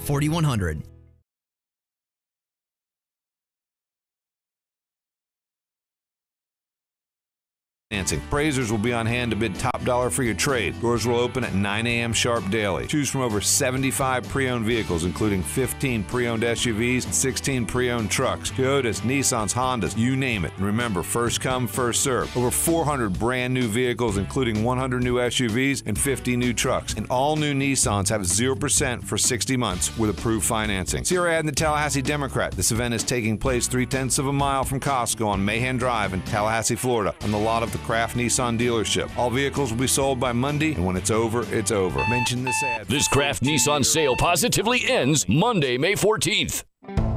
It's only natural that some garden soil is better than others.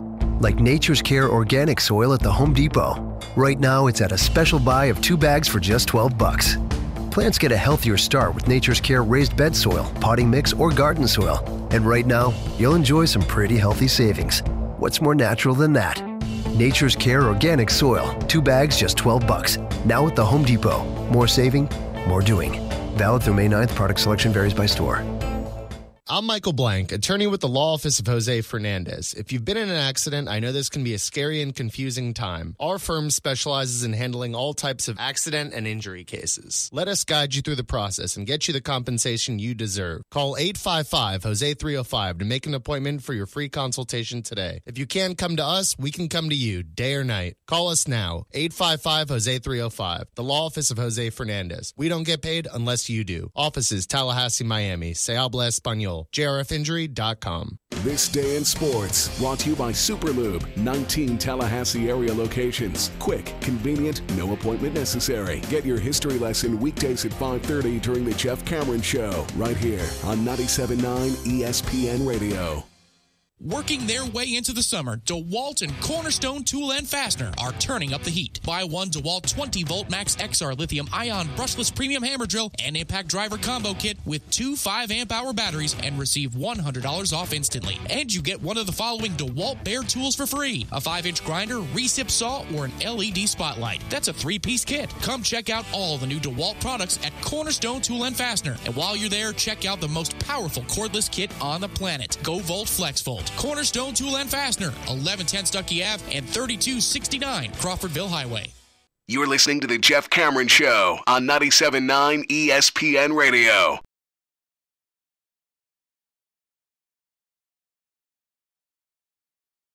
That's well done.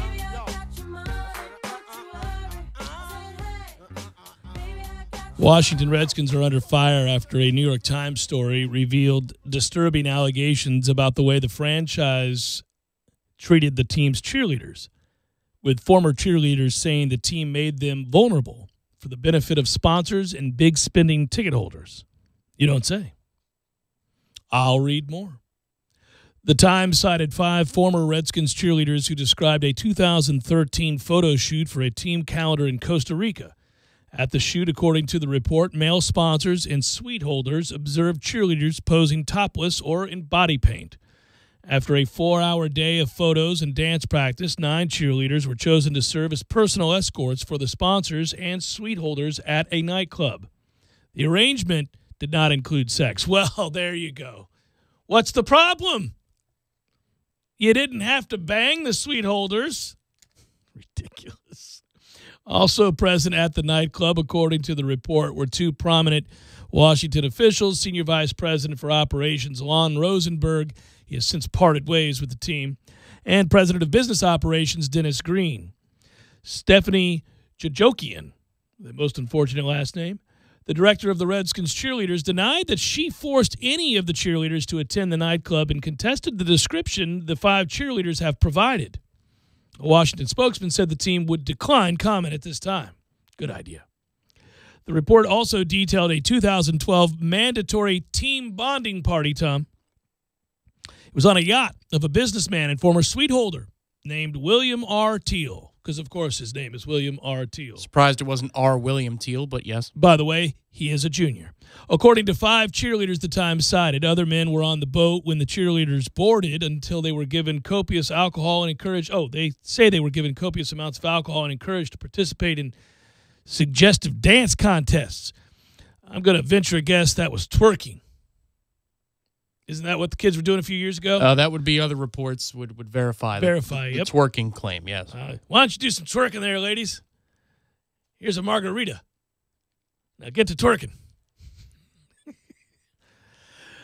Teal told the Times that he believed no one from Washington pressured cheerleaders to attend the party and no one was disrespected in any way.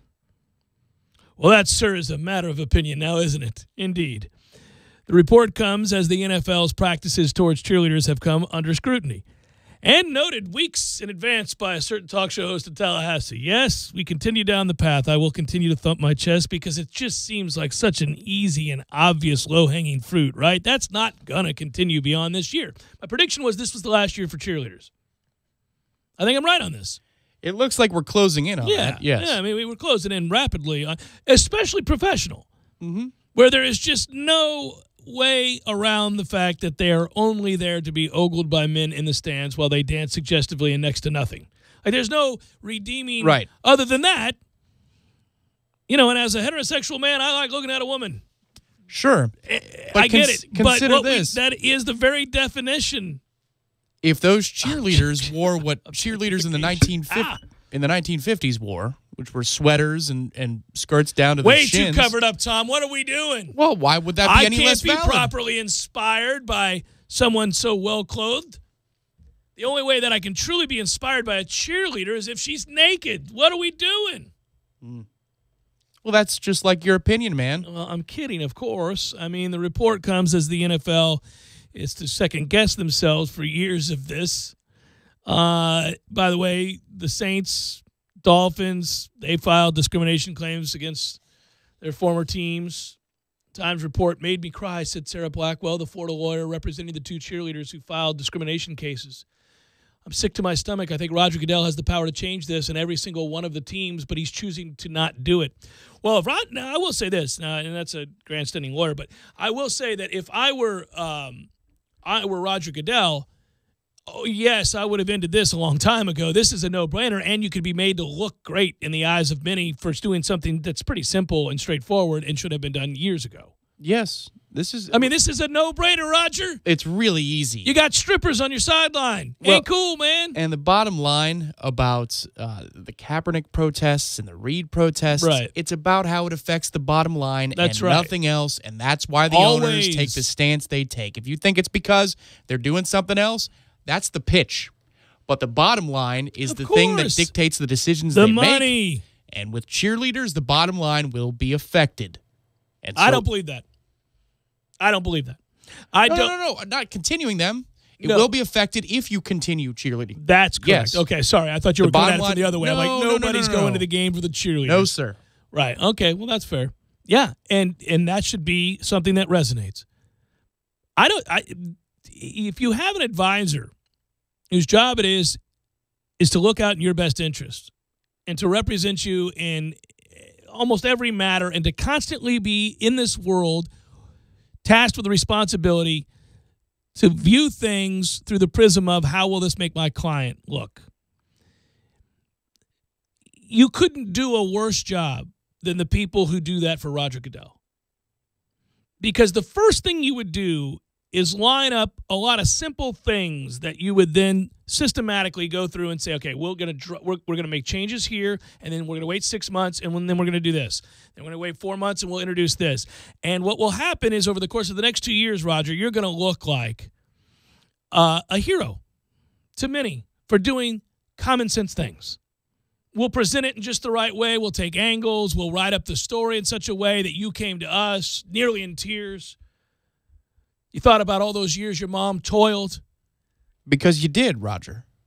Of course you did. You forgot about that, didn't you? And she wasn't paid nearly as much as a man for doing the same job, Yeah. and that weighed on you, and you couldn't sleep anymore, and you walked into these offices and demanded that we do something about this nightmare. This objectification of women will not stand in my workforce, and you decided that's it. And we all took a step back at the great leadership, and we were in awe. And we said, you're right. That's why you're the man. No longer will the denigrating term cheerleaders be used. Dance team or energy squad. There you go. You can stick with cheerleader. It's not denigrating, I don't think. Oh, no. We're going to make it denigrating, and then we're going to improve it. That's the whole – that's the game. I've got to label something as bad so that you need me to improve it. Right. This was so easy and could have been done a while ago. I really have been surprised that it's not something that they acted on sooner. It's just such a no-brainer. And there's no, some things you can find gray areas. You can find another vantage point and argue from, even if you don't believe it. There is no place to come from with this. You have nothing. The best lawyers, the use of semantics, anything you want, there's nowhere you can go with this. And when you have something like that, it is, by definition, a no-brainer. What are we doing? I just can't believe it hasn't happened. I mean, 10 years ago. I remember watching a Bucks game in the stands with my mother. I think that's about 10 years ago now, the Carolina game. Was Todd Sauerbrunn punting for them back then, for Carolina? Might have been longer than that, yeah. The steroid punter. Yeah. He was in the end zone, and I told you we sat in the end zone that game. It was the last time I was ever going to do that. Boy. Yes. You're methed out, rode hard, put up wet clientele right there in the stands with the Bucks and yelling hateful things to Sauerbrunn, which made me laugh, but it was in the presence of my mother. But anyhow, that said, I remember looking around, and the Buccaneers cheerleaders did their thing where they come around, and I thought, my God, it couldn't be more obvious. I mean, I didn't stop looking. But it couldn't have been more obvious that they just hired strippers. I mean, they literally went over to Mons and got these girls and said, here you go, put this on, jump around. And I kind of figured somebody's going to call them on that at some point. It doesn't fit? Oh, well, yes, it does. Yes, it fits just fine. Yeah. I thought, surely somebody's going to say something here in the very near future. That was 10 years ago. So, well, if you're looking for Dan Schneider to do something smart, that has never happened. Well, yeah, they have the logo on and they're doing the dance, and yeah, that's remember the triple threat talk last week? He's going for it. Threat. He's going for it. I love the triple threat talk. That was fun. He's a triple threat. He is a triple threat, absolutely. Doubles down on Redskins. Will probably say something stupid in light of all of this. Mm-hmm. I mean, he won't see the light here. No, he can't contain himself. No, he can't help himself. It'll be great. I can't wait for it. It should be today. It may happen while we're on the air. Who knows? Let's root for it. I want the triple threat to be made. I want it to see. I want it to play out. I want it to happen. Come on. Get to it, Daniel. Say something crazy. There's going to be details about cocaine soon. This has the first person that's willing to, or that can be convinced of these ladies that they could make millions of dollars if they tell the whole truth. Mm-hmm. Well, then it's on, because we know that happened.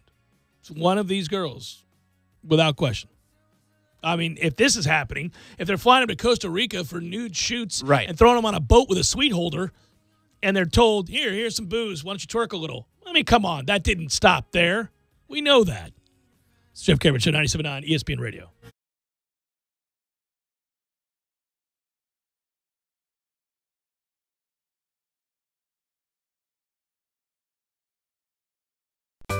Sorry, boys, I did not have time to pack. We got this. It's right here, guys. We got this. I thought I could handle it. We got this. Moving doesn't have to be a hassle. Call us first at 2 Men and a Truck. No matter the move, home or business, we'll make it a smooth one. I forgot something. We got this.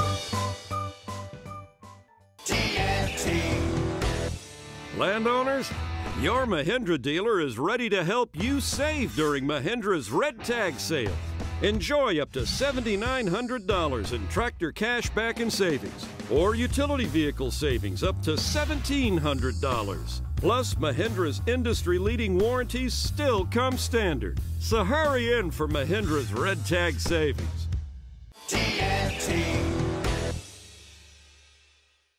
When you're in need of auto repairs, look no further than Nice Tire and Auto Service. Nice has been in business for 16 years with long-term, knowledgeable sales associates. They have the latest wheel balancing machine in the industry. And for passenger vehicles, they service AC, brakes, suspension, tune-ups, and much more. Never sit through a long wait. Nice Tire and Auto has 10 service bays to get you back on the road quickly. If you have tire problems, check out their large inventory with various Goodyear and Michelin tires. Nice Tire and Auto Service, 4792 Bluntstown Highway, 574-4100.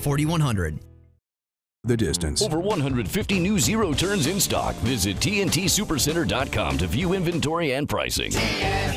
In Thomasville, Georgia. Landowners, your Mahindra dealer is ready to give you special savings on the toughest tractors and utility vehicles on earth during the Mahindra Red Tag Sale. Hurry in for up to $7,900 in cash back and Red Tag savings. Only from Mahindra. Up to $7,900 in cash back savings. Visit TNTSupercenter.com to view selection. Offer with approved credit. See dealer for details. Program restrictions may apply. In Thomasville, Georgia. Could you turn that down a little, please? Hello, my name is Jim Smith, and I'm the owner of Poor Paul's here in Tallahassee. First, I want to thank you all for stopping. I'm sure you're wondering why I'm here on the Capitol steps and why I don't have any clothes on. Because you're a pervert. Let me explain. This is being recorded for a Poor Paul's radio commercial, and I think if I record it totally nude, people will pay more attention to my message. Business is great at Poor Paul's, but I still have one small problem. I'll say you do. My problem is that in spite of having free Gumby's Pizza and $4.95 pitchers every Sunday and Monday night, free beer and free mixed drinks for our lovely ladies every Tuesday night, and other great money-saving specials every other night of the week, some of you are still going to other bars. Bars whose owners would never bare their souls, so to speak, as I am. So I'm simply asking for your business so Poor Paul's can grow. I see something else that needs to grow. This isn't working. Hand me that towel, please. I have a hanky. I'm Michael Blank, attorney with the law office of Jose Fernandez. If you've been in an accident, I know this can be a scary and confusing time. Our firm specializes in handling all types of accident and injury cases. Let us guide you through the process and get you the compensation you deserve. Call 855-HOSE-305 to make an appointment for your free consultation today. If you can't come to us, we can come to you, day or night. Call us now, 855-HOSE-305, the law office of Jose Fernandez. We don't get paid unless you do. Offices, Tallahassee, Miami. Se habla español. JRFinjury.com. Shot, save, rebound, score! The playoffs are here. The Corner Pocket is your home all-spring long for all the heart-pounding moments in the NBA and Stanley Cup playoffs. It's held in a shot, save, rebound, The Corner Pocket on Appalachia Parkway next to Earth Fair is your headquarters for Trivia Tuesdays, Beer Bingo Thursdays, and of course, all the moments you'll never forget. For the championship! The Corner Pocket Bar and Grill, 2475 Appalachia Parkway. Tallahassee loves the Corner Pocket. ESPN Radio Sports Center. I'm Doug Brown. When the new football season kicks off in September, the Super Bowl champion Eagles hope to have defensive lineman Timmy Jernigan ready to play. An off-season workout injury led Jernigan to have surgery for a herniated disc in his back. He'll need 4 months to recover. Linebacker Jarrell Freeman is retiring from the NFL, announcing his decision on Twitter. Freeman was cut by the Bears back in February after 2 years with the team. He was suspended 10 games last season for a second PED violation. In the NBA playoffs, the 2 Eastern series take the court today at 5:30 Eastern on ESPN Radio. We'll have Game 2 for the Cavaliers and Raptors. Cleveland took Game 1. Former NBA coach George Karl says the Raptors should bounce back. I thought it was a really bad start for Toronto, but I still think they're going to figure it out and make it a really good series. They do too many things well. Dwayne Casey, I think, has done a fantastic job of tinkering with his weaknesses every summer. It seems like his teams come back. When his defense was weak, he's made it stronger. When his offense was weak, he's made it more efficient. And I think this is the best team he's ever had up there. George Karl on Freddie and Fitzsimmons on ESPN Radio. Cavaliers and Raptors on ESPN Radio, TV, and the app. In Boston tonight, it'll be Game 2 for the Celtics and 76ers after Boston took Game 1. Jaylen Brown doubtful for the Celtics with a sore right hamstring. Dodgers lefty Hyunjin Ryu will be out until after the All-Star break with a torn left groin muscle. He got hurt against the Diamondbacks last night.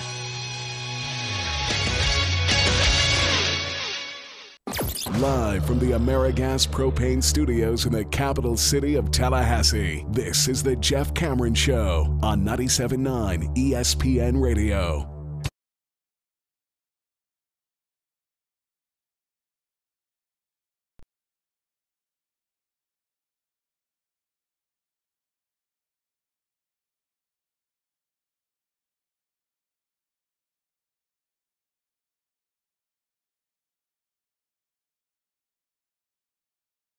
Show 97.9 ESPN Radio. Clemson hasn't played Georgia since 2014. Dabo Swinney would like to see that happen again. This would be cool. I'd like us to get to that place again. You have to be awfully comfortable when you invite those kinds of matchups to be a regular thing. And we talk about these things as it as it pertains to schedule all the time, things you want to see, matchups you want to see. And I can remember Fisher, when I asked him one time when the Bama game was scheduled, I said, what are your thoughts on that? And he's like, well, I think it's great when your program is in a place that can handle it. Then you can schedule those kinds of games all the time. It's not ideal, but sure. Whoops. Yeah. But, I mean, that was when that game was first scheduled, and he was thinking, Nick plays all these games, but Alabama's in a good place. They feel pretty comfortable no matter who they're facing or when. And when your program's at that point, you really got it humming. And he was talking about it in those terms. Like once we're there, you can schedule that every year. Well, sadly, Clemson is kind of there. It's a little disheartening that game was 4 years ago. That feels like it was a season or two ago. You talking about Georgia and Clemson? Yeah, the second of those two matchups. 2014. We were watching the second half of when we were in Jerry's World, getting ready for our game against Oklahoma State. That's how long ago that is. And that's why the 2013 game where we announced our presence to the world, not just the college football loving world. Right. It was after Clemson, Georgia opened up the season, That's Labor right. Day weekend, and they had the buses and stuff, and the nation fell in love with Clemson, only for us to bludgeon them. Beat that ass. About a couple months later. Soundly. 6 weeks. Swinney said to the State, quote, I think it'd be great for both fan bases. I've said that for a long time. We're going to play somebody like that every year. We go to Texas A&M this year, then they're going to come to us. We played Auburn a bunch of times. So I just think it's great. Likes the challenge, he says, of playing SEC teams at the beginning of each year. They played Georgia in that home-and-home series, as Tom and I are referencing, 2013-2014. Prior to that, the two teams hadn't met since 2003. It used to be a huge rivalry. They met annually from 1962 to 1987. That, I recall, in my childhood was an annual thing. I do remember that. You weren't alive. Except in you were one for one of them. Georgia holds the upper hand all time in the head-to-head series, 42-18-4. So it's been one-sided all time. Scheduling a game between the two teams could be tricky. The ACC and SEC both require teams to play 8 conference games, and these respective programs also play in-state rivals annually. That doesn't leave a lot of open space on a 12-game schedule, but Swinney sees an upside. He says, quote, to me, it'd be great for the fan bases. You don't really look forward to playing Georgia. There's a good chance you could lose, but Anytime you step out of conference and play the Texas A&Ms, Auburns, whoever else we play, well, those are big challenges. But that's how we built our program. I'd have no problem doing that again. Well, you don't have a problem because you're doing it again. You're doing it this year with Texas A&M, albeit that's a step back from Georgia. Over under 3 more full. You can do it. Over under 3 more full football seasons. I don't know why I put myself in that position. Before we expand to an 8-team playoff. What do you think? At least the announcement of it. These will be more common when that happens. Yes, they will be. You said over under 3 seasons? 3 more seasons. So we're done with 3 full seasons, 2018, 2019, 2020. The completion of the 20 season, we at least have a time known when we're going to expand to 8 I think that's teams. probably likely, yeah. I'll say you hit the number. Because I would think that coaches, if they kind of know where this conversation is heading, they're more willing to make these arrangements for 2025 and 2026 for a home and home.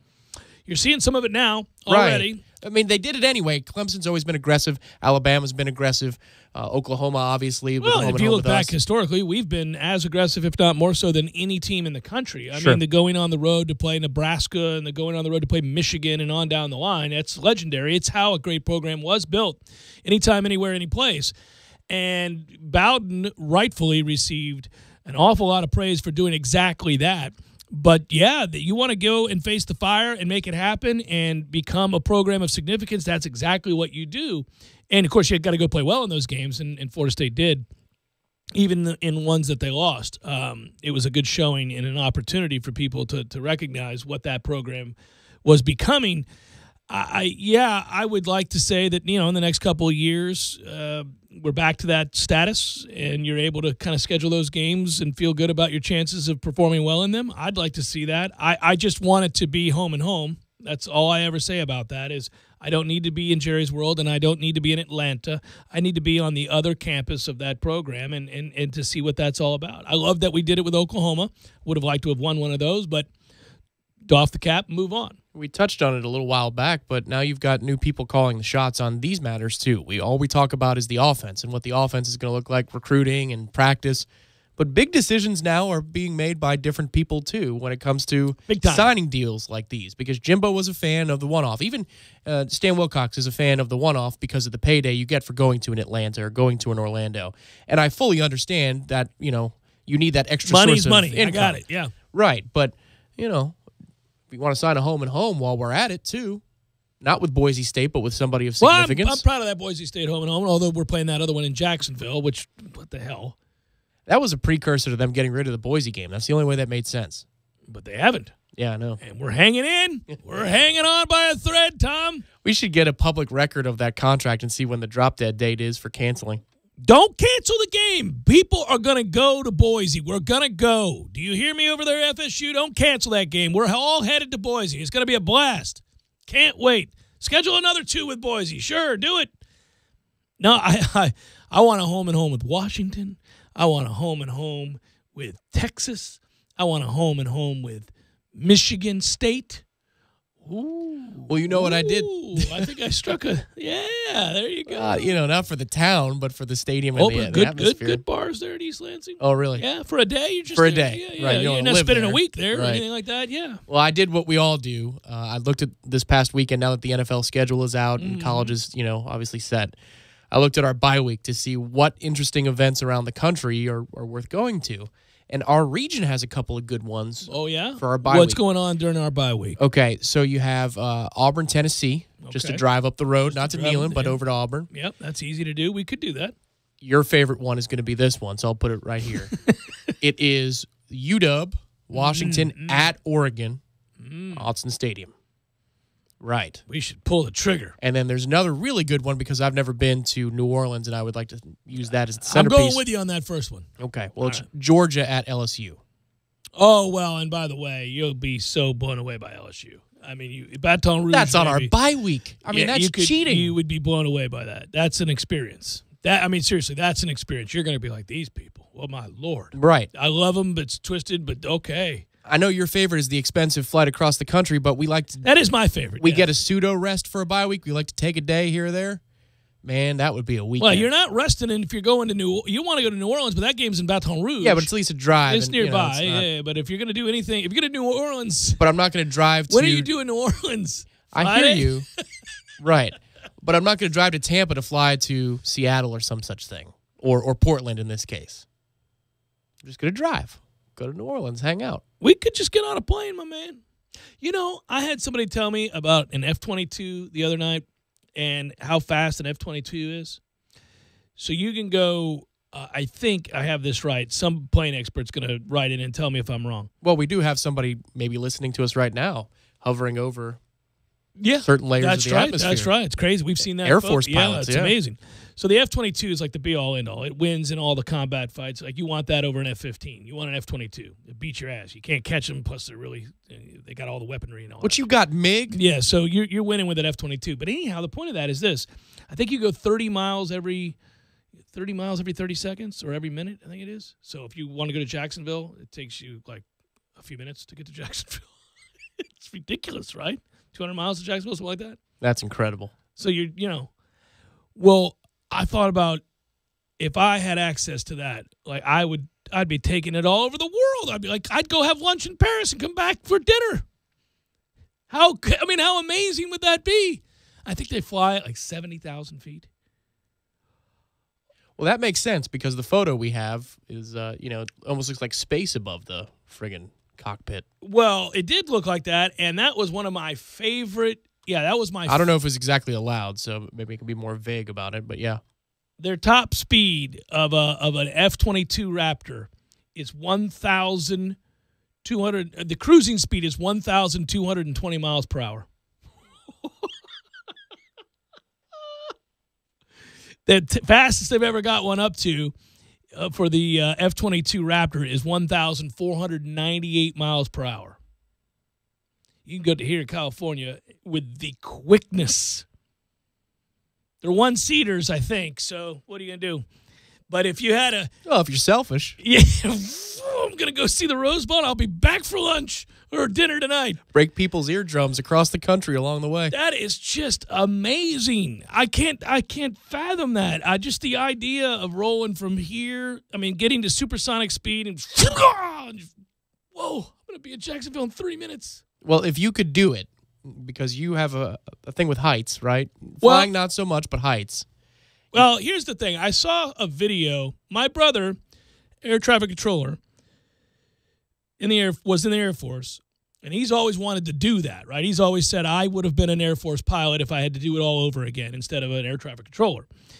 And I've said, man, when I watch that camera, the dash footage, if you will, of the F-22 Raptor doing those, I don't think I can. They go straight up. Yeah. Like when they come off that runway, once they get going, it is like straight into the atmosphere, and they're just like sitting straight up. And I don't know, man. I don't know that I can. So if you could ever do it for a promotional thing, because you see They do that the sometimes. sideline reporters get to do it. Yeah. I think I'd do it. Oh, I shouldn't have said that. Somebody's going to offer, and that's really cool about this job. But now I get the willies thinking about it. I'd do it. You'd do it? Yeah. You would do it. I would do it. You'd have some I'm not a trepidation. pilot. Listen, I'm going to trust this guy. Well, yes, of course. If we die, I'm a legend. I'm not thinking about dying in that thing, man. Or That's why I don't need to be thinking there's- about dying. There's no fear. Would you jump out of a plane? No, that's a little different animal. I'm sure that could Well, be I arranged. wouldn't now. I've said this a million times over. I wouldn't now because I got kids, and it's selfish of me. I'm not going to do that. Correct. But you don't have kids yet, and somebody says, Tom Lang, I'm taking you up. You going to jump? Well, I have to agree, to even get on the plane that we're going Going on. on a I little don't know Cessna that I or get off whatever the that- ground. I don't know. So you feel better about being in the F-22? Hell yeah. Because those things are locked in badass. Oh, God, Yeah. I know. They'd probably make me pass out. They like to mess with you and do the rolls. They do the rolls and all that. kind You of just stuff. pass out and throw up on yourself or something. Right, yeah. I'm okay with that. I'd eat light the night before. It's got to be exhilarating, I have to admit, to do it. I mean, think about nobody in the history of the planet, but a handful of people have done it. That'd be amazing. Single seat, twin engine, all weather stealth tactical fighter aircraft, the F-22, goes 1,220 miles per hour at a cruising speed. I'll bet they put you through a battery of tests before they even take you up, too. Make sure that you're not going to die, heart explode, or some such thing. It costs $150 million to make one of those things. Oh. Count me in.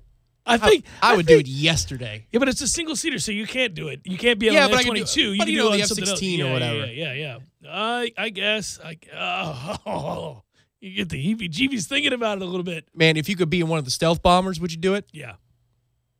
No, I would do. I'd do all of them. I would do it. I love roller coasters. See, I'm weird this way. You know, I'm afraid of heights, and yet I'll do a roller coaster. I get on planes without any problem at all. It doesn't bother me at all. The kind of heights I'm afraid of is when you're standing on the edge of something or climbing a ladder to like the 10th story or 15th story or something like that. I get uneasy there. I would straight freak out if I were ever on a tightrope or something. That's ridiculous. I'm not doing that. But, you know, you see these people hanging from platforms, the Russian guys that you see all the time hanging from platforms and YouTubing themselves like dumbasses. That stuff, that's the stuff where literally my palms are sweating now. I'm talking about it. Yeah, my palms sweat. I just wonder, given that, you know, in the cockpit of a fighter jet, you can kind of see more. Well, you see a hell of a lot than just the window. But here's the thing: at least it's closed. Those open air cockpits on these old timey planes. Oh yeah, no, like a Red sir, Baron. No way, no how. Those biplanes, no way, no how. People getting out, climbing out on the damn wings like idiots, and then they strapping themselves in chairs and all. No. That's ridiculous. People do that. They climb out on the chairs. Oh. That freaks me out. So don't take Jeff to an air show. I've been to plenty of air shows. I'm not getting up in the plane. So you can look at it from the ground and say, look at that. I can do that. I can watch those videos uncomfortably so. There's a video I saw not all that long ago of a guy is in one of those planes, two-seater. He gets out, like the guy gives him the thumbs up when they reach the highest altitude they're going to be at. He this is ridiculous. He's not wearing a parachute. He climbs out, he unbuckles, climbs out of his seat, and is just holding on to the steel rod between the two wings, walks out there ever so carefully, gets his foot into the chair, sits down, buckles up, and they start doing rolls. I ran around the house for like 20 minutes just yelling no. No. And my kids were like, "What's wrong, Daddy? That's ridiculous. I want to whip that guy with a belt." I'm like, "What are you doing?" It doesn't make any sense. I get angered. I prefer when I hear that you're holding Charlie Weiss's rhinestone belt. It's just whoosh. And it's revenge. It's like, yes, sweet freedom. Whip him. It's the Jeff Cameron Show, 97.9 ESPN Radio.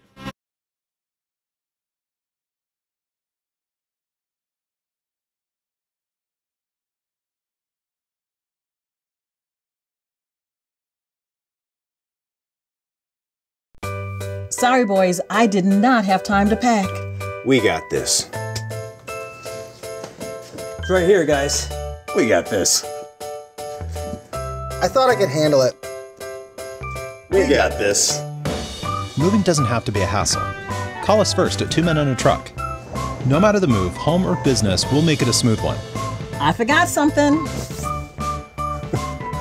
We got this.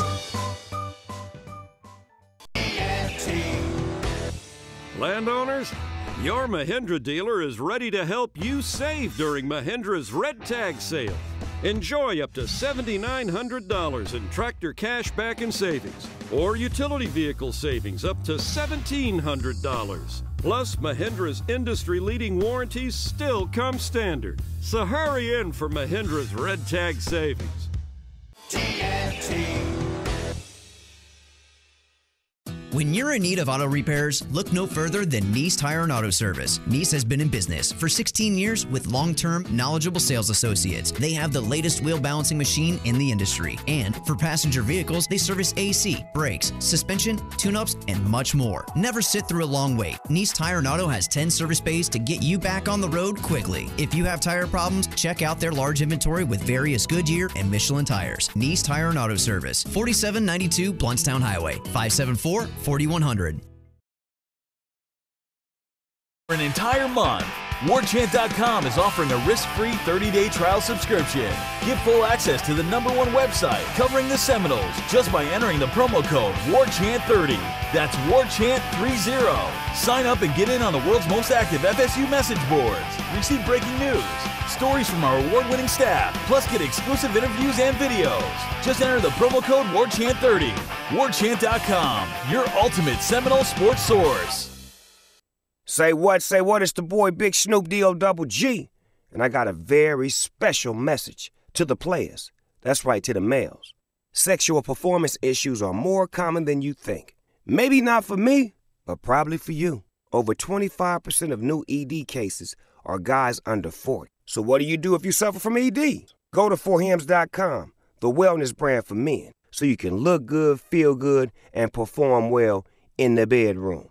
You dig? Thanks to science, E to the D can be optional. Say, man, don't be embarrassed. Guys should take better care of themselves. Look good, feel good, live good, like me. It's $5. $5 to try it out, man. And it comes right to your crib. Don't wait. Don't hesitate. Don't meet me there. Beat me there. Go to forhims.com/love. FORHIMS.com/love. forhims/love. Go. I'm Fred Conrad, and I'm a criminal defense lawyer. I believe your freedom is too important to trust to an inexperienced lawyer. For over 20 years, I've successfully defended those accused of DUI, drug offenses, and a host of other misdemeanor and felony offenses. My office is located in my hometown, and as a third-generation Tallahassee native, former local prosecutor and law enforcement instructor, I have the skills and experience necessary to handle your case. When you call my office, you will talk to me, and I'll personally handle your case. So don't blow it. Call me at 222-4005 or go to fredconrad.com. As the morning sun shines in, you hit the snooze button. 10 minutes turned into an hour. Now there's no time to take a shower or time to get dressed, which explains the sweater vest and the fedora. When your morning is hell, just go to Taco Bell. And for just $1, let us make you breakfast, like Taco Bell's grilled breakfast burrito. Eggs, bacon, and cheese wrapped in a warm tortilla. At participating stores for a limited time during breakfast hours. Prices may vary, tax extra. Hi, honey. How was your day? It was fine. Pretty uneventful. How about you? Well, I called the auditors this afternoon and made an appointment for one to come out to the house. Wait, what? Have you lost your mind? Auditors? Why would you call them? Now we have to find our tax returns, paycheck stubs, and financial records, not to mention all those forms. Good grief. Relax, honey. It's not that kind of auditor. It's not? No. I called the City of Tallahassee Utilities and scheduled a free energy audit. Energy audit? Right. It's when an energy auditor from our own utilities comes out to the house, examines the structure, and checks our energy and water systems, and then recommends changes we might make to save energy, water, and money. And you said it's free? Absolutely. It's free from the City of Tallahassee Utilities, our own utilities. Sounds good to me. Let's save some money. If you're a City of Tallahassee residential, electric, and natural gas customer, you can schedule a free energy audit. Call 891-4YOU. That's 891-4968. And schedule your free energy audit at a time most convenient for you. A message from the City of Tallahassee Utilities, your own utilities. Driving every day from the AmeriGas studios in the capital city of Tallahassee, this is 97.9 ESPN Radio, WTSM, Woodville, Thomasville, Tallahassee. ESPN Radio Sports Center. I'm Doug Brown. When the new football season kicks off in September, the Super Bowl champion Eagles hope to have defensive lineman Timmy Jernigan ready to play. An off-season workout injury led Jernigan to have surgery for a herniated disc in his back. He'll need 4 months to recover. Linebacker Jarrell Freeman is retiring from the NFL, announcing his decision on Twitter. Freeman was cut by the Bears back in February after 2 years with the team. He was suspended 10 games last season for a second PED violation. In the NBA playoffs, the 2 Eastern series take the court today at 5:30 Eastern on ESPN Radio. We'll have Game 2 for the Cavaliers and Raptors. Cleveland took Game 1.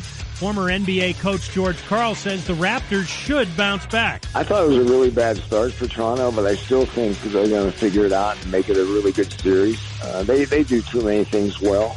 Dwayne Casey, I think, has done a fantastic job of tinkering with his weaknesses every summer. It seems like his teams come back. When his defense was weak, he's made it stronger. When his offense was weak, he's made it more efficient. And I think this is the best team he's ever had up there. George Karl on Freddie and Fitzsimmons on ESPN Radio. Cavaliers and Raptors on ESPN Radio, TV, and the app. In Boston tonight, it'll be Game 2 for the Celtics and 76ers after Boston took Game 1. Jaylen Brown doubtful for the Celtics with a sore right hamstring. Dodgers lefty Hyunjin Ryu will be out until after the All-Star break with a torn left groin muscle. He got hurt against the Diamondbacks last night.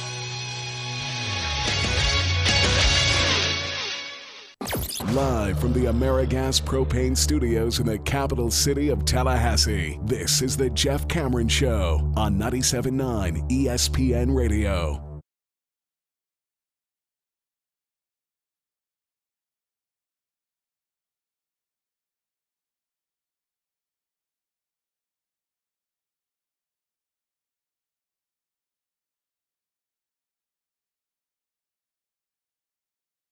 Final hour of the Jeff Cameron Show, at least for today. Thanks for tuning to it. I'm Jeff. That's Tom. We're online, ESPNTallahassee.com. That's where you go to listen live via the streaming free. Always don't miss anything. Sometimes you miss things. If that happens, go get caught up. All 3 hours going to be posted both to iTunes and our own audio vault. Woohoo! You can watch us perform our duties. Go to YouTube and type in ESPN Tallahassee. You'll find us there. Email the show if you like. It's JCS at 979ESPNradio.com. On Twitter, it's at J Cameron Show. It's also at 979 ESPN Radio, where, if you'd like to see the show periscoped, you can. How about them apples? WTSM app's free. I know many of you listen to us via that app. Some of you listen on TuneIn. Either way, that's fine. But the WTSM app is free. It does work for, whether it's Android or Apple. And it has the archived audio there as well. So, like, if you want to click in the left-hand corner, you can see all the shows there, too. So, lots of ways to keep up. Yesterday around this time, I think it was around this time, I was making fun of, was it Stuart Mandel? Was that who I was making fun of? There was a segment dedicated I don't know if to it was him around this time. Yes. I thought it was around this time. I think it was the opener of the 5. I think or maybe it was the opener of the show. It was one of those two I couldn't openers. remember. Yeah. But either way, and apparently that struck a chord with people. I was just reading during the break. I got several emails, and I'm trying to catch up on them. And Corey wrote to me, not Corey Clark, but another Corey, and he has audio of Stuart Mandel being asked to justify why it was that he didn't have Florida State in the top 25. He went on a podcast, and they asked him about it, as one might when you have Florida in your top 25 and not Florida State, and others that made me chuckle just a tad. But I want to read this email because this is exactly what I'm not going to do. I do appreciate the email, and I understand what you're trying to do here, Corey, but I'm not giving him any more than I gave him yesterday. That's all I'm saying, right? But I am going to be able to transition from this to something that does involve Florida State and another writer. Hey, Jeff, heard your opening segment yesterday about Stu leaving FSU out of his spring top 25. The funny thing is that just before you aired yesterday, I heard him go on the Solid Verbal podcast and explain his reasoning for this. I was shocked to hear his answer, especially since he now manages a major college football news site. Sounds like the guy is just reading some bad headlines, running with them in an effort to burn FSU. But I thought a journalist, quote-unquote, might actually read an article before taking its headline as fact. Nope. I've attached the audio clip of his reasoning for you to listen to. If this interests you, I love the show and listen every day. Best, Corey. Well, I appreciate that. His reasoning was that he said that DeAndre Francois was a drug dealer and that he doesn't know who they're going to go with at quarterback. Which he's just doubling down on the stupidity, but at least he further reveals what I already know to be true. You can write him off. Yeah, you can just write him off. As we said yesterday. Yeah, you can just write him off. It's just works without integrity. Yeah, it's just not real hard. There's no integrity. Right. That's crazy. That's that you zero. can ascend to a place, The Athletic, which fancies itself a haven for journalists. Yeah. They don't try to brand themselves as new age SB Nation content. I'm not even trying to take a dig at SB Nation. It's different styles. The Athletic hires people who have been in the business, either as beat reporters or features. I mean, Jason Stark, Ken Rosenthal, Pierre LeBrun for hockey. They hire people who have the creds, and they say this is high quality journalism. This is high quality column work, deep dives. Well, just remember, and that's why I said it yesterday, and now we're talking about it again today, that's not what you're going to get with him. You're not. There will be no objective reporting from him. It's not going to happen. Yeah. Just a reminder for people who, had they forgotten, I go way back with that guy. I know exactly who and what he is. All right. So in the mailbag section, and this is what happens in the off season, all of these writers at all the various websites get the questions asked of them, and they answer. And sometimes they're insightful, sometimes they're not. Sometimes they're good questions, sometimes they're not. I've worked with Andy Staples some from SI. Generally does a good job. Don't always agree with him, but he doesn't always agree with me either. That's fine. Yeah, but he comes from a place of research and reason, right? That is correct, and he is attempting, certainly. He said, I try not to make too many bold predictions that can be thrown back in my face later, but sometimes the readers demand them, so feel free to screenshot my answer to the first question and use it to mock me in December. He at least gets that, right? The question is this: 4 teams in college football that could surprise us in 2018, question mark. And he goes through and, mentions several teams. And one of the things that was brought up every season, every offseason, we spend months recycling the same conventional wisdom only to have some teams make us look silly. I don't know anyone who thought Georgia would win the SEC and make the college football playoff last season. No one expected UCF, coming off a 6-7 2016 season, to go undefeated. Nobody saw Penn State winning the Big Ten in 2016. So which teams could be shockingly good in 2018? Here are a few of my guesses. Florida State. There you go. It's what he begins with. We've ceded the ACC to Clemson, and for good reason. The Tigers have won the league 3 years in a row and made the playoffs all 3 years with one national title. They've had 3 potential first-round defensive linemen, Christian Wilkins, Austin Bryant, and Slim Farrell, return to play another season alongside another potential first-rounder and junior defensive tackle Dexter Lawrence. If they don't start the quarterback who won 12 games as last year's starter, it'll be because a younger quarterback has already outplayed him. With all that said, Florida State has the roster to bounce back from a lost season quickly under the new head coach, Willie Taggart. Jimbo Fisher had great success in Tallahassee, but Taggart's offense could be a lot out of the kind of athletes, could get a lot out of the kind of athletes the Seminoles have always recruited. The defense with Burns coming off the edge, Levante Taylor covering in the secondary, should remain fairly salty. After a rough 7-6 season that started with a knee injury to starting quarterback DeAndre Francois and ended with the departure of Fisher to Texas A&M, the Seminoles are primed to bounce back much faster than other programs that have gone through that level of drama. Does that mean Florida State will overtake Clemson in the ACC Atlantic Division? Probably not. But it does mean the Noles could be back in a New Year's Six Bowl a year after all seemed lost. And that's a very reasonable write-up, and I think that's exactly the expectation. The reason I read it was, A, that's how it's done. B, and not just because it's favorable. All of these write-ups were pretty much born out of reason and research, as you noted before. That's exactly what we expect as a fan base, what he just wrote. I don't think anybody expects that we're going to overtake Clemson in the Atlantic in year 1 of this Willie Taggart era. But They do expect a fine campaign and perhaps a chance to play in the New Year's Six. I think that's exactly accurate. Yeah, it's kind of like when one of your professional teams has some of its prospects come up and they're starting to achieve, and you make the playoffs. This isn't the year that you expect to win the title, but it's how much damage can we do? How much can we really surprise people? There's a recklessness that comes with that. There's no pressure. There's a freedom that comes with that, Tom. A great freedom that comes with that. And when kids play freely, and they are also talented, and they have an awful lot of love for one another and a bond, and a newly forged bond at that, look out. That's potential. If you were a Clemson fan, if you were a Miami fan, if you are a Virginia Tech fan, you worry that Florida State could be much better than people saw a year ago, much better than people expect them to be this season because of those very factors, a buy-in factor, which we see happen all the time. Yeah, take the personal factor out of it because this thing was very personal for a lot of people, the way it ended with the last coach and now the way it certainly has begun with this coach and how much Willie cares. But, when Jimbo started as the head man in 2010, that team had a different swagger about it, did it not? And Jimbo's not without question. Right, and Jimbo's not Willie. They're not the same guy. Jimbo's more militaristic to Willie's more heartfelt and subdued in his approach. But that 2010 team, for the lack of talent it had, got the absolute most out of the season that it possibly could have. Without question, yeah. And the bravado from there only built more. Correct. Over, then it was obvious where they were headed. Yeah. And they knew it too. And that's what this season has to serve as. A statement season, a little bit better than people were expecting, perhaps. Maybe not better than people around here expect, but nationally. and a sense of, oh, well, everybody can see where this is headed. And we lost 4 games that season before we even got to the bowl. Right. So, those years can not look pretty from a record standpoint, but they can mean a lot. They can mean an awful lot. 2010 meant an awful lot. And I think 2018 is going to mean a lot too, and in a really good way. And I do expect them to have at least 2 losses, maybe 3. And I still think it can serve as that kind of a season.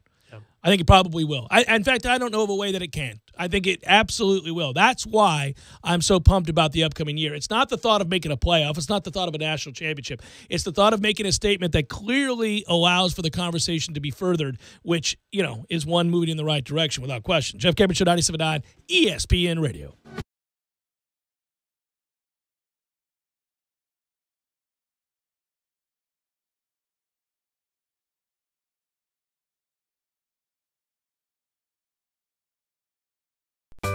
Sorry, boys, I did not have time to pack. We got this. It's right here, guys. We got this. I thought I could handle it. We got this. Moving doesn't have to be a hassle. Call us first at 2 Men and a Truck. No matter the move, home or business, we'll make it a smooth one. I forgot something. We got this. Landowners, your Mahindra dealer is ready to help you save during Mahindra's Red Tag Sale. Enjoy up to $7,900 in tractor cash back and savings, or utility vehicle savings up to $1,700. Plus, Mahindra's industry-leading warranties still come standard. So hurry in for Mahindra's Red Tag Savings. TNT.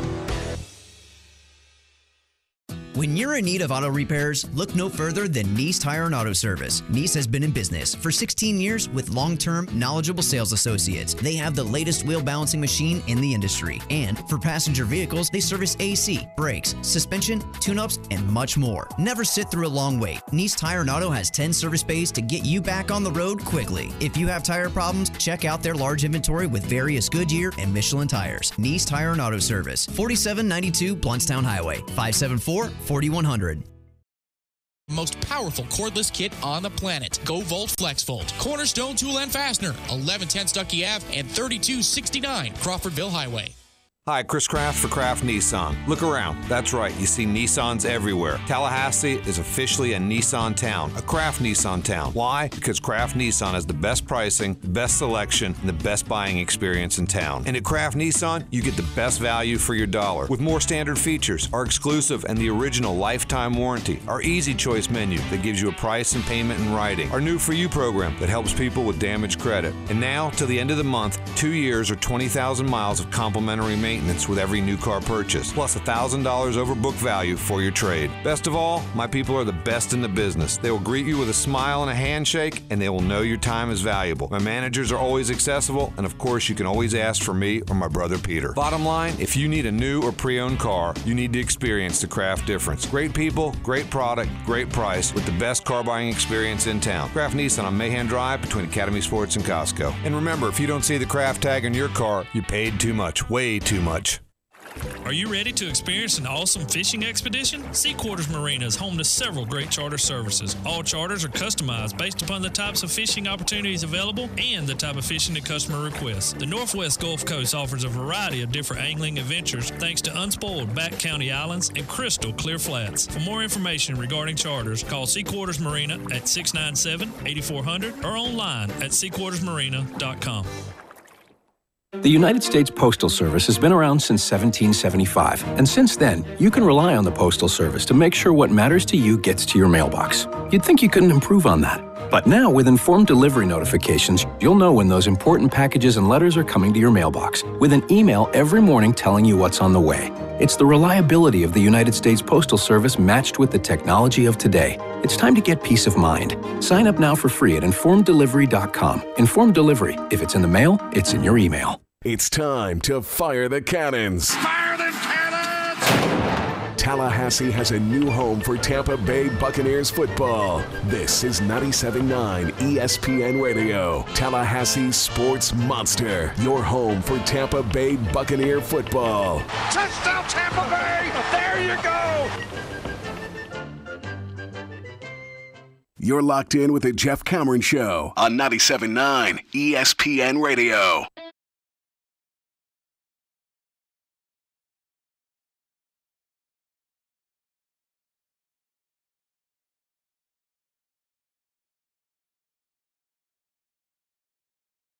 ESPN Radio. The great Albert Pujols closes in.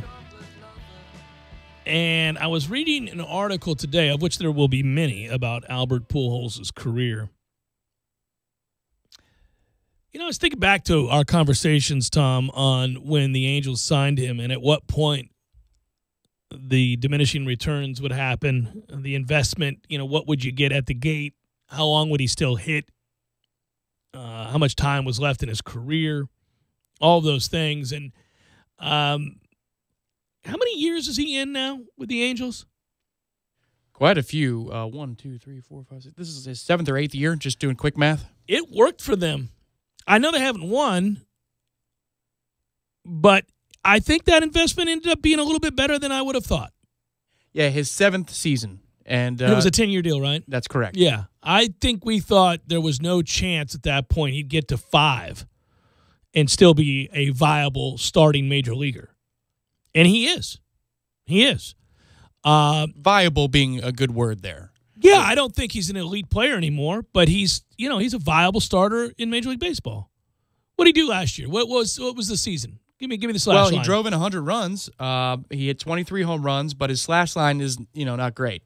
241, 286, 386. All right. So he opts 672. That's not great, but he's making the most of the opportunities he had driving in 100 runs. Yeah, driving 100 runs, hit 23 home runs, and I would say in year 7 of a 10-year deal, if I had posited that to you at that time, that 7 years in, that's what you'd get, you'd go, yeah, okay, I'll take that, because we didn't think that was going to be the case. Anyhow, he's one of the guys, right? He's one of the guys that's on the list of people that I really want to believe never used.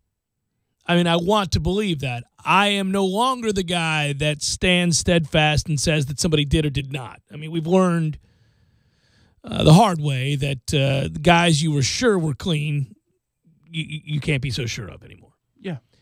I mean, anymore, if it were to come out after the fact that, Derek Jeter used, you wouldn't be surprised. That's what's happened in the steroid era. Especially that one point in his career where it looked like things were very dark and lonely, and then he came flourishing back out of nowhere. Yeah. I wouldn't be shocked. Yeah, no, I'm not saying he did. He's boys with Pettit, wasn't he? Yeah, and I'm not saying he did, but I'm just saying anymore, I'm not shocked. So, I've given up on the hope that, we're going to know anything like that for certain. But the article I was reading today in talking about his approach to 3,000 hits, Pujols was drafted at 19 years old. He played one season of minor league baseball at age 20, and he won the NL Rookie of the Year at age 21. Yeah. Man, we should all be so lucky that our team drafts a guy like that. One of my favorite notes on Pujols, and I understand batting average is not nearly the number that it once was, but he hasn't sniffed 290 in about 6 years. And he still is a career 304 hitter. That's amazing. How good he was in the first part of his career. His last handful of seasons, 244, 268, 241, he's 248 this year. I mean, he is a below average, batting average-wise hitter, below average. And yet, on the strength of what he did while he was in St. Louis, he's still well over a 300 career hitter. Here's what he did while in St. Louis. I'll say it again. Drafted at 19, one season in minor league baseball at age 20, NL Rookie of the Year 21. He finished his second in the 2002 League MVP vote at 22 years old. He won the NL batting title at 23 years old. In 2004, he played for his first NL championship at age 24. Pujols won his first of 3 MVP awards in 2005 at 25. Led the 2006 Cardinals to a World Series championship at age 26. Added his second and third league MVP awards at age 28 and 29. That's the start of his career. That's his time with the Cardinals. He not only won 3 league MVPs, which is the same as Musial in St. Louis, finished second 4 times, same as Stan the Man. Pujols received MVP votes in all 11 seasons he was in St. Louis, finished in the top 5 of the MVP vote 10 times, never came in worse than 9th in the balloting in his entire time in St. Louis. 2 Gold Gloves, 6 Silver Sluggers, 10 All-Star games, 7 trips to the postseason, 40 postseason wins, 3 pennants, 2 World Series titles. So as a Cardinal, he batted .328.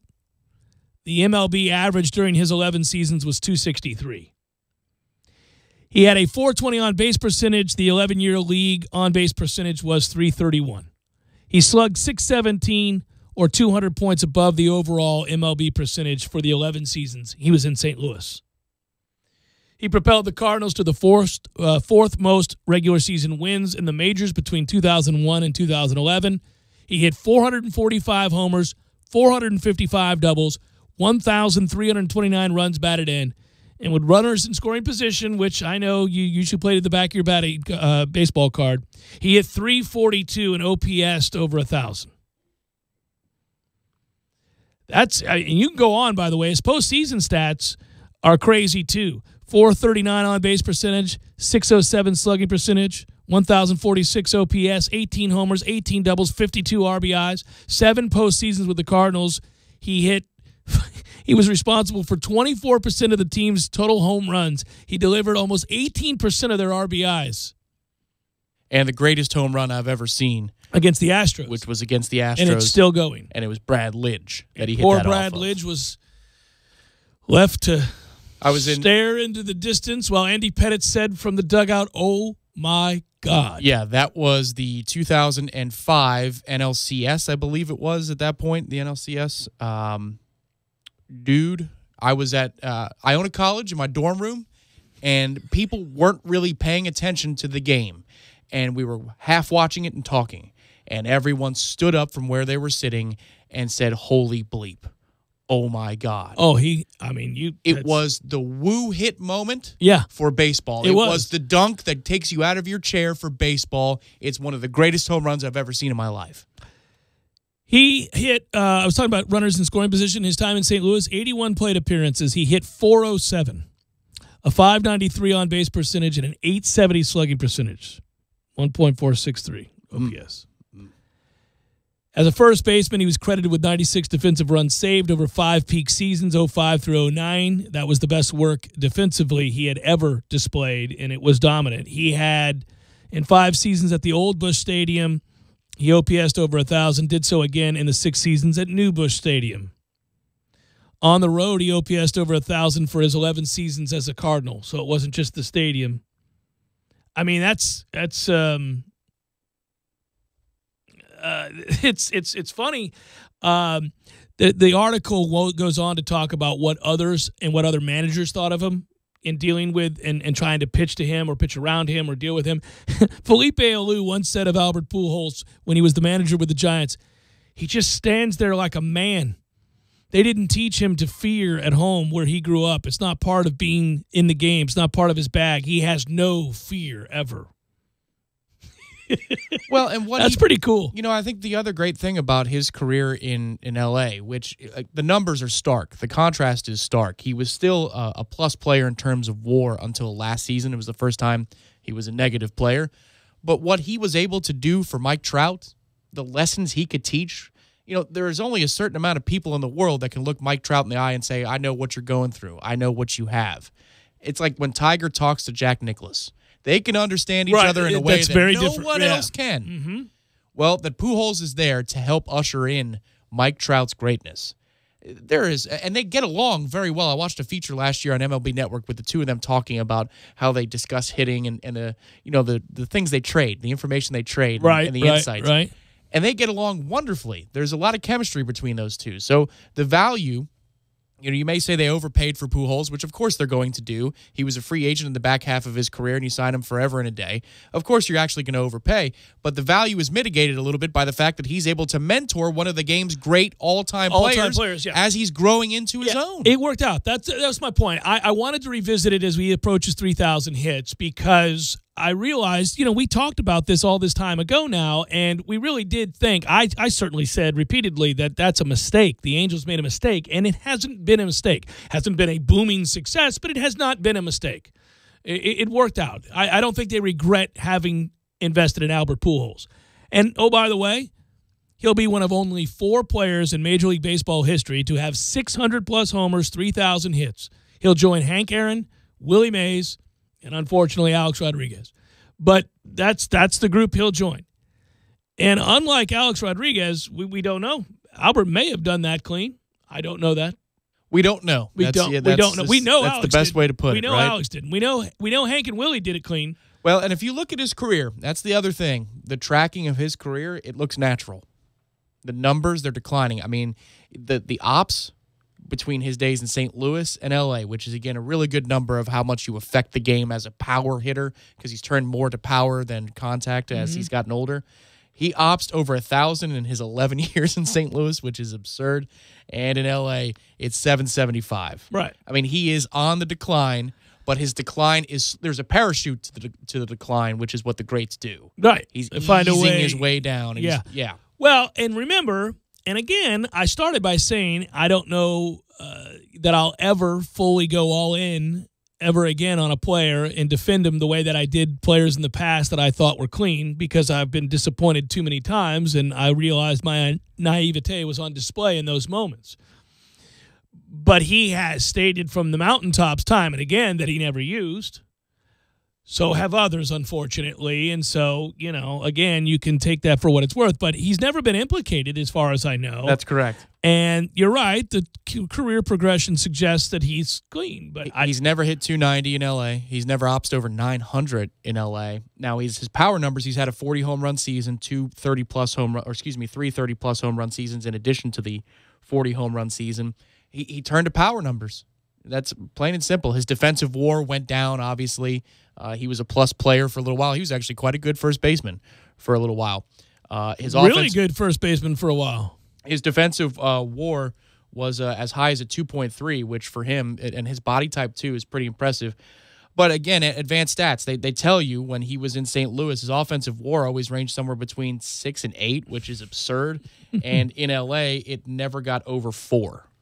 So, I mean, he is, again, it looks natural. It just looks the part. I know the numbers don't mean what they once did, but, I mean, we really should sit back when he gets to 3,000 hits and realize you're seeing one of 4 people in the history of baseball that has ever had 600 home runs and 3,000 hits. I mean, and we saw all of his career.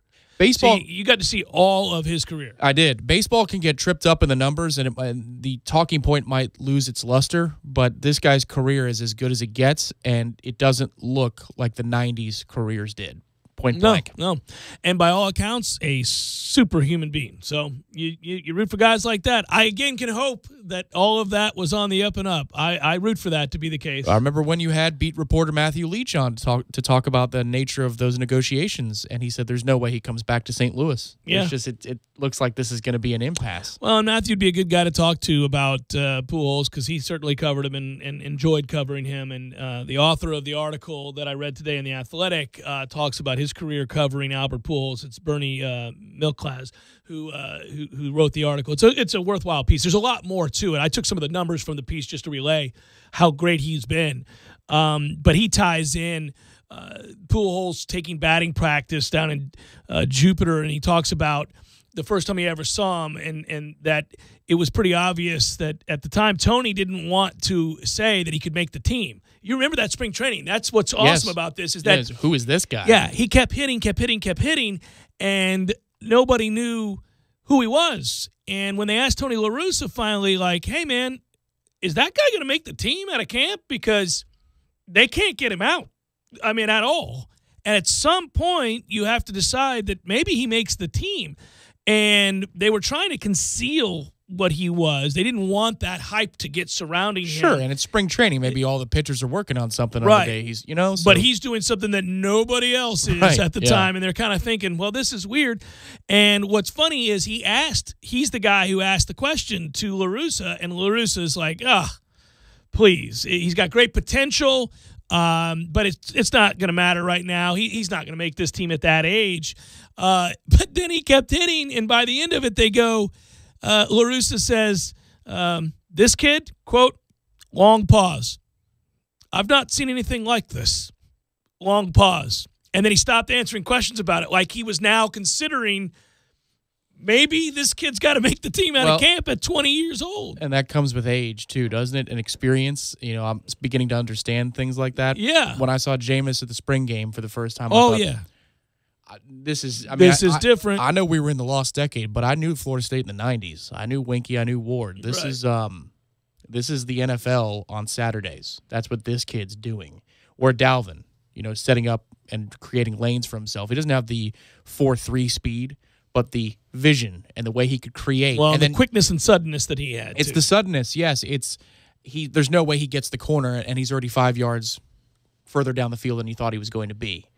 You just don't. You know those moments. You kind of grab the other person by the arm and you go, do you see this? I've never seen this before. So when Tony La Russa says that, and he's had a storied career, and he managed over the Bash Brothers, he's among seen, others. Yes, the best in the business. I've never seen that before. Well, I mean, it's just funny that their reporters are hounding him every day after every spring training game where this guy's doing superhuman things, and they're throwing him inside, they're throwing him low, they're throwing him away, they're throwing him high, they're doing everything to find out his weakness, his hole in his swing, something, and he's going the opposite field for power. He's pulling the ball 480 feet. He's doing things that, you know, and you're like, well, they still haven't figured him out yet. Well, they will. You know, that's what happens. They eventually figure guys out. And then we get to the final week of spring, and they haven't figured him out at all. He's hitting 500. They can't get him out. There may be no figuring this guy out. That's right. That's right. There may just be that I'm watching a freak that came out of nowhere.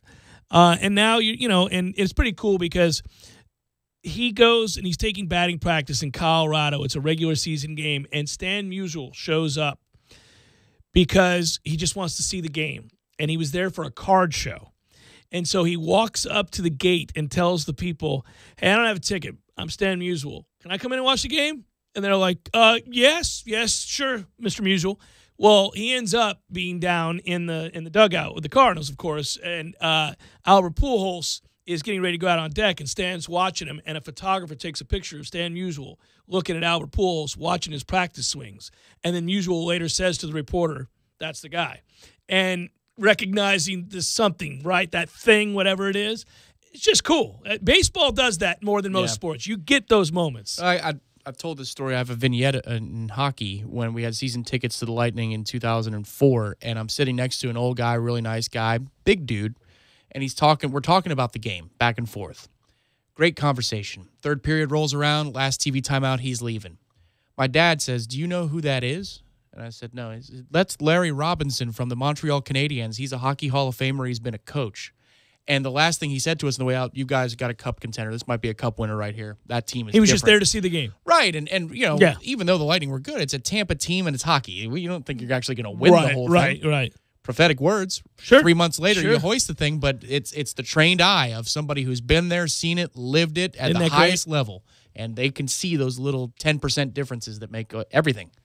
Well, it's also cool that you had a conversation with a guy without knowing who he was, without knowing that he was a Hall of Famer, so that the moment could breathe and the exchange could be genuine, and you can have a conversation. Like I one time ran into Jack's personal assistant, Jack Nicklaus. Now, I've seen him since because I saw Jack at the Masters, Tom. But that guy and I were talking for a good half an hour before he told me what he did, before I realized who he was, before I realized the stories he could reveal, the moments in time that he has been with Jack over all these years, documenting a lot of what Jack has done.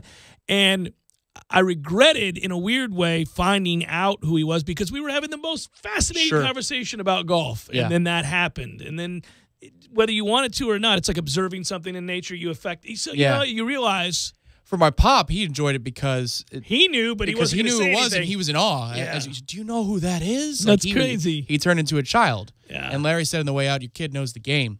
So my dad was like, oh, well, Larry Robinson thinks my son knows the game. Maybe this money I've spent on these season tickets is really doing some these things. Thousands and thousands of dollars. Those are the coolest moments, man. And I would think that's true whether you're a father, whether it happens to you or to your son or to something. It's like in L.A. when you had to get to the plane before I did, and I'm sitting there for a long time in L.A. at the bar, and I end up talking to that guy who's a session drummer, But he asked me a question because I'm getting ready to listen to something on my headsets, and it's Uncle Tupelo. So he asked me a question. You're the Uncle Tupelo fan? I said, yeah. We just start talking music. And we go through catalogs and catalogs of music, all these bands. And then he's like, I drummed with them.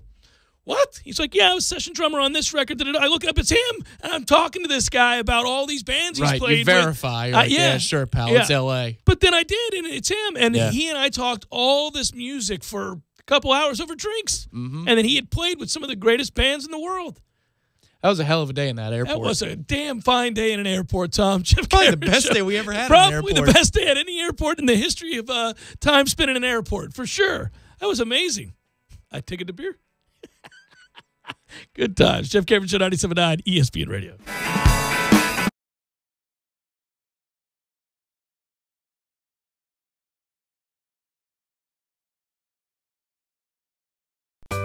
Sorry, boys, I did not have time to pack. We got this. It's right here, guys. We got this. I thought I could handle it. We got this. Moving doesn't have to be a hassle. Call us first at 2 Men and a Truck. No matter the move, home or business, we'll make it a smooth one. I forgot something. We got this. Landowners, your Mahindra dealer is ready to help you save during Mahindra's Red Tag Sale. Enjoy up to $7,900 in tractor cash back and savings, or utility vehicle savings up to $1,700. Plus, Mahindra's industry-leading warranties still come standard. So hurry in for Mahindra's Red Tag Savings. TNT. When you're in need of auto repairs, look no further than Nice Tire and Auto Service. Nice has been in business for 16 years with long-term, knowledgeable sales associates. They have the latest wheel balancing machine in the industry. And for passenger vehicles, they service AC, brakes, suspension, tune-ups, and much more. Never sit through a long wait. Nice Tire and Auto has 10 service bays to get you back on the road quickly. If you have tire problems, check out their large inventory with various Goodyear and Michelin tires. Nice Tire and Auto Service, 4792 Bluntstown Highway, 574-4100.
Your headquarters for Trivia Tuesdays, Beer Bingo Thursdays, and of course, all the moments you'll never forget. For the championship!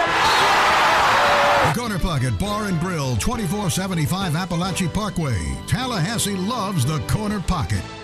This Day in Sports brought to you by Superlube. Superlube, 19 Tallahassee area locations. Quick, convenient, no appointment necessary. This Day in Sports History. May 3rd, 1936. Joe DiMaggio made his Major League debut for the New York Yankees. He was heralded as the find of the decade and lived up to the praise from day one, getting 3 hits.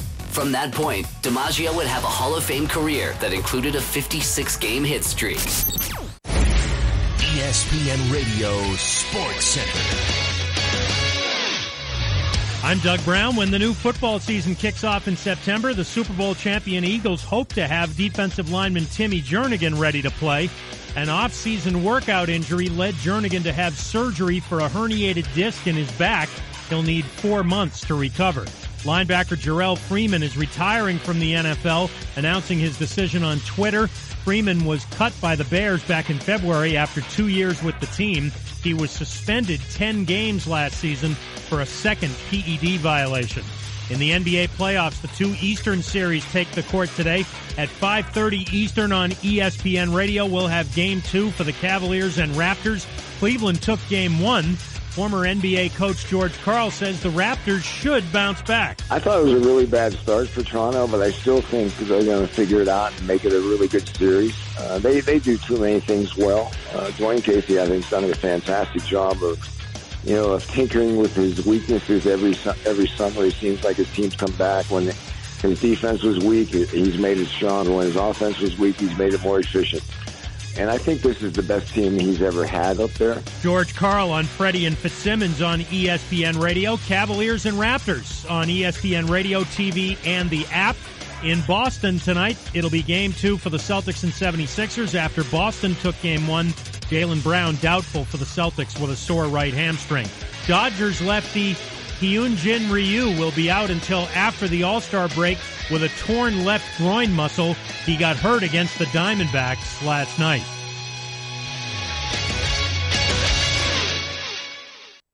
Live from the AmeriGas Propane Studios in the capital city of Tallahassee, this is the Jeff Cameron Show on 97.9 ESPN Radio.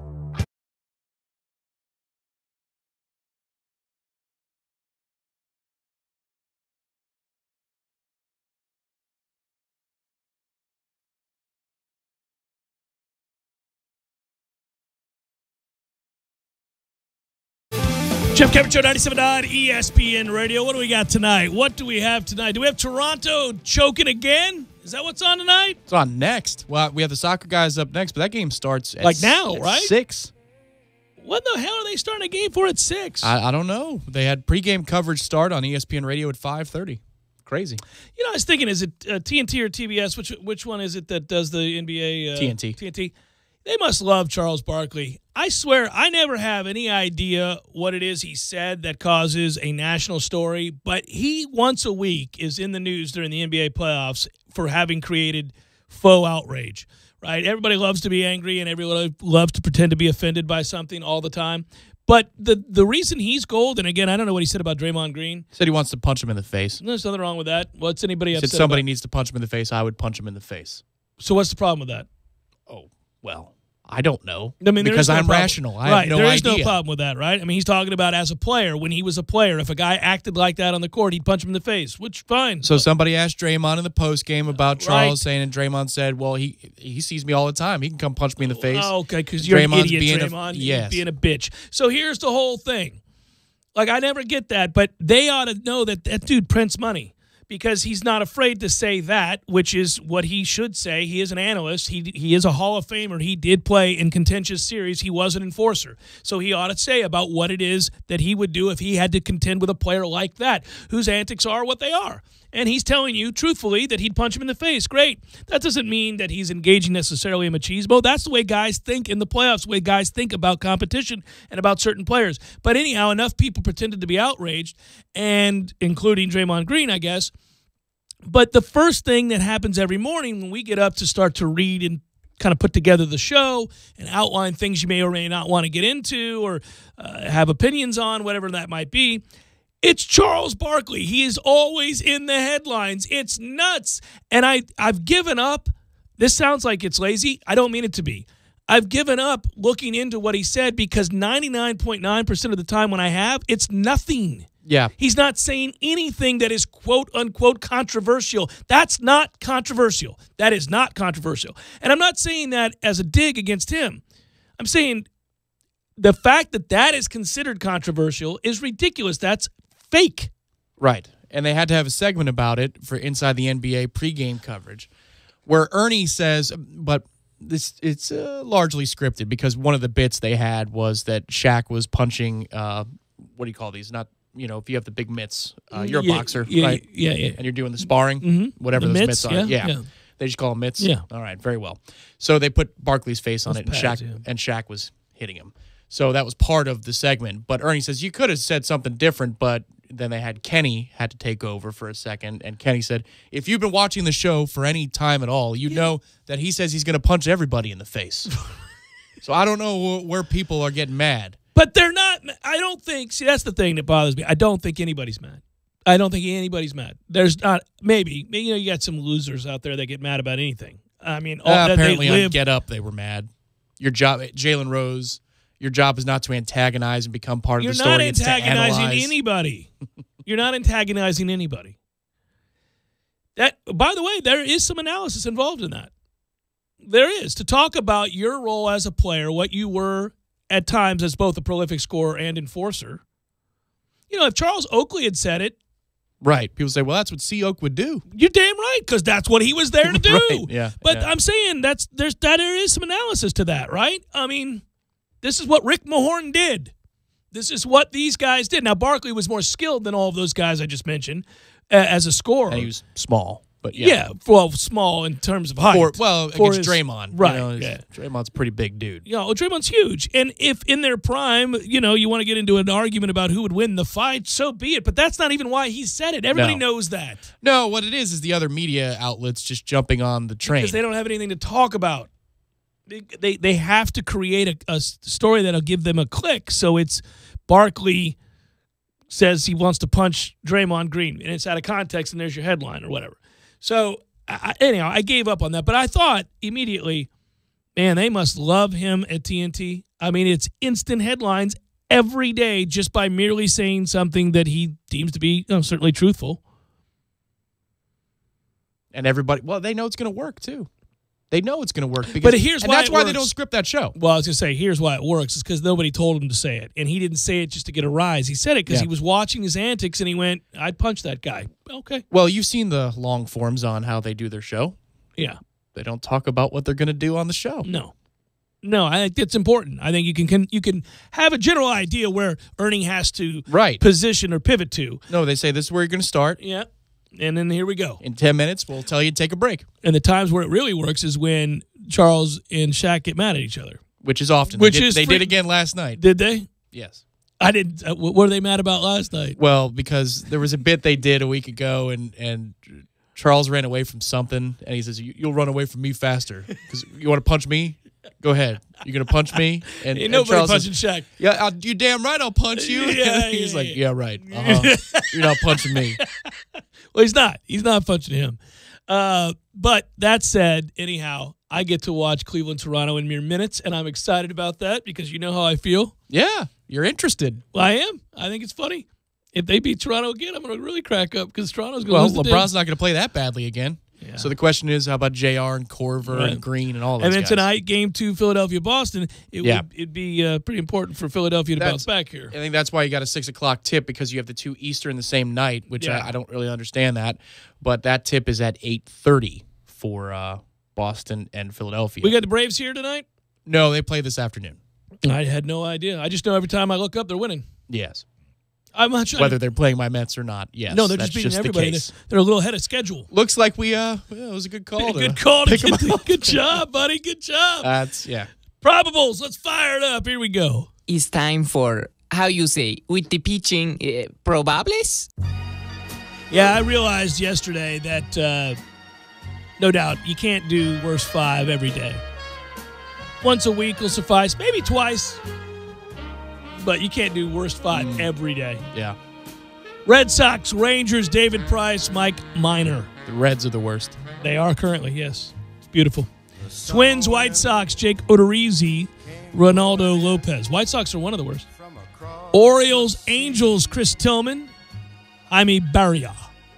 I like probables because you said Ronaldo Lopez, and it reminded me of a pitcher from the 90s, Armando Reynoso. I remember Armando Reynoso. That's what it just reminds you of the times. That's right. How they passed. Sean Manaea, whose team photo I love.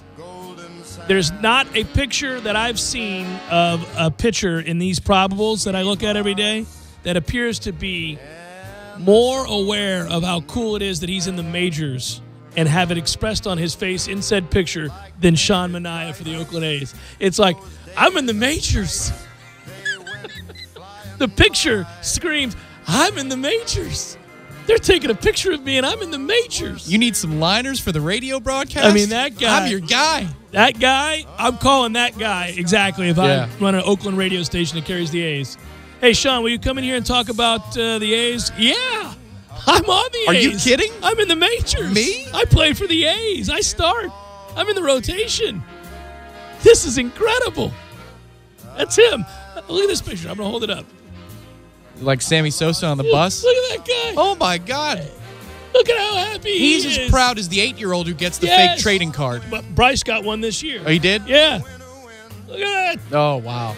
I love that picture. That's awesome. I may change that and make that my profile He may picture. be a piece of crap, but I'm rooting for him. Yeah, I don't know if he is He or doesn't not. look like it from that photo. He's so damn happy. I'm in the majors. Wade LeBlanc's like, I've been in the majors, kid. A long time. I'm exhausted. That's Wade's picture. Yeah. Manaea's like, woohoo! You just wait for your 7th spring training. Woo! It's so true because Manaea is 26 and he's in the middle of a great season. Wade LeBlanc's about to be 34, true. And he's all right. He's like, He's always been kind of, I'm hanging in there. A lot of people forgot I was still in the league. He's Jake from Major League. One more season in the sun. Yeah, one more season in the sun. Summer. Well done. And that is a look at those that shall reside on the bump.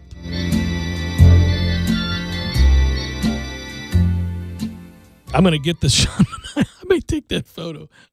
It would be weird, but I may use that as my avatar. I like the Sean Manaea photo. Well, you should just change it, for different moods. So LeBlanc can be your I'm over it today. Yeah, LeBlanc's sort of the... instead of emojis, you just change your Twitter profile picture. Of players. I'll find a group of them. I like it. I may do that. Sean Manaea is all kinds of happy. Wade LeBlanc's like, I'm not unhappy. Whereas Chris Tillman is pissed. Chris Tillman he'd rather be doing other things. He's like, this is ridiculous. I'm going to throw at somebody tonight. He's just angry. And if you feel like you're looking sharp, you can get the photo of Harvey looking into a mirror at himself. Absolutely. There you go. Patrick Corbin for the Diamondbacks. I'd say his team photo suggests he's not real sure of himself. He's like, I don't know. I'm cool. I'm glad you're taking a picture of me and I'm in the league, but I don't know. This may not last. I'm not sure I'm all that. I feel like if you could approach the MLB owners or GMs meetings with enough gusto and sell it hard, you might be able to get this carved out as a nice little racket for yourself. It's a good thing, right? I analyze your players' photos, and I could give you a sense psychologically of how they profile. At. Yeah. Well, Lance McCullers is really happy to be in the bigs, feels very good about himself, can't wait to unleash that curveball that he has, whereas Masahiro Tanaka feels the weight of a nation. And I can see that on his face. He's kind of like, I don't know. I'll try. You guys, you're never happy. I'm doing everything I can out here, but it's hard. It's hard. Good work out of you. Good work, Matthew. Talk to you guys tomorrow. Be well.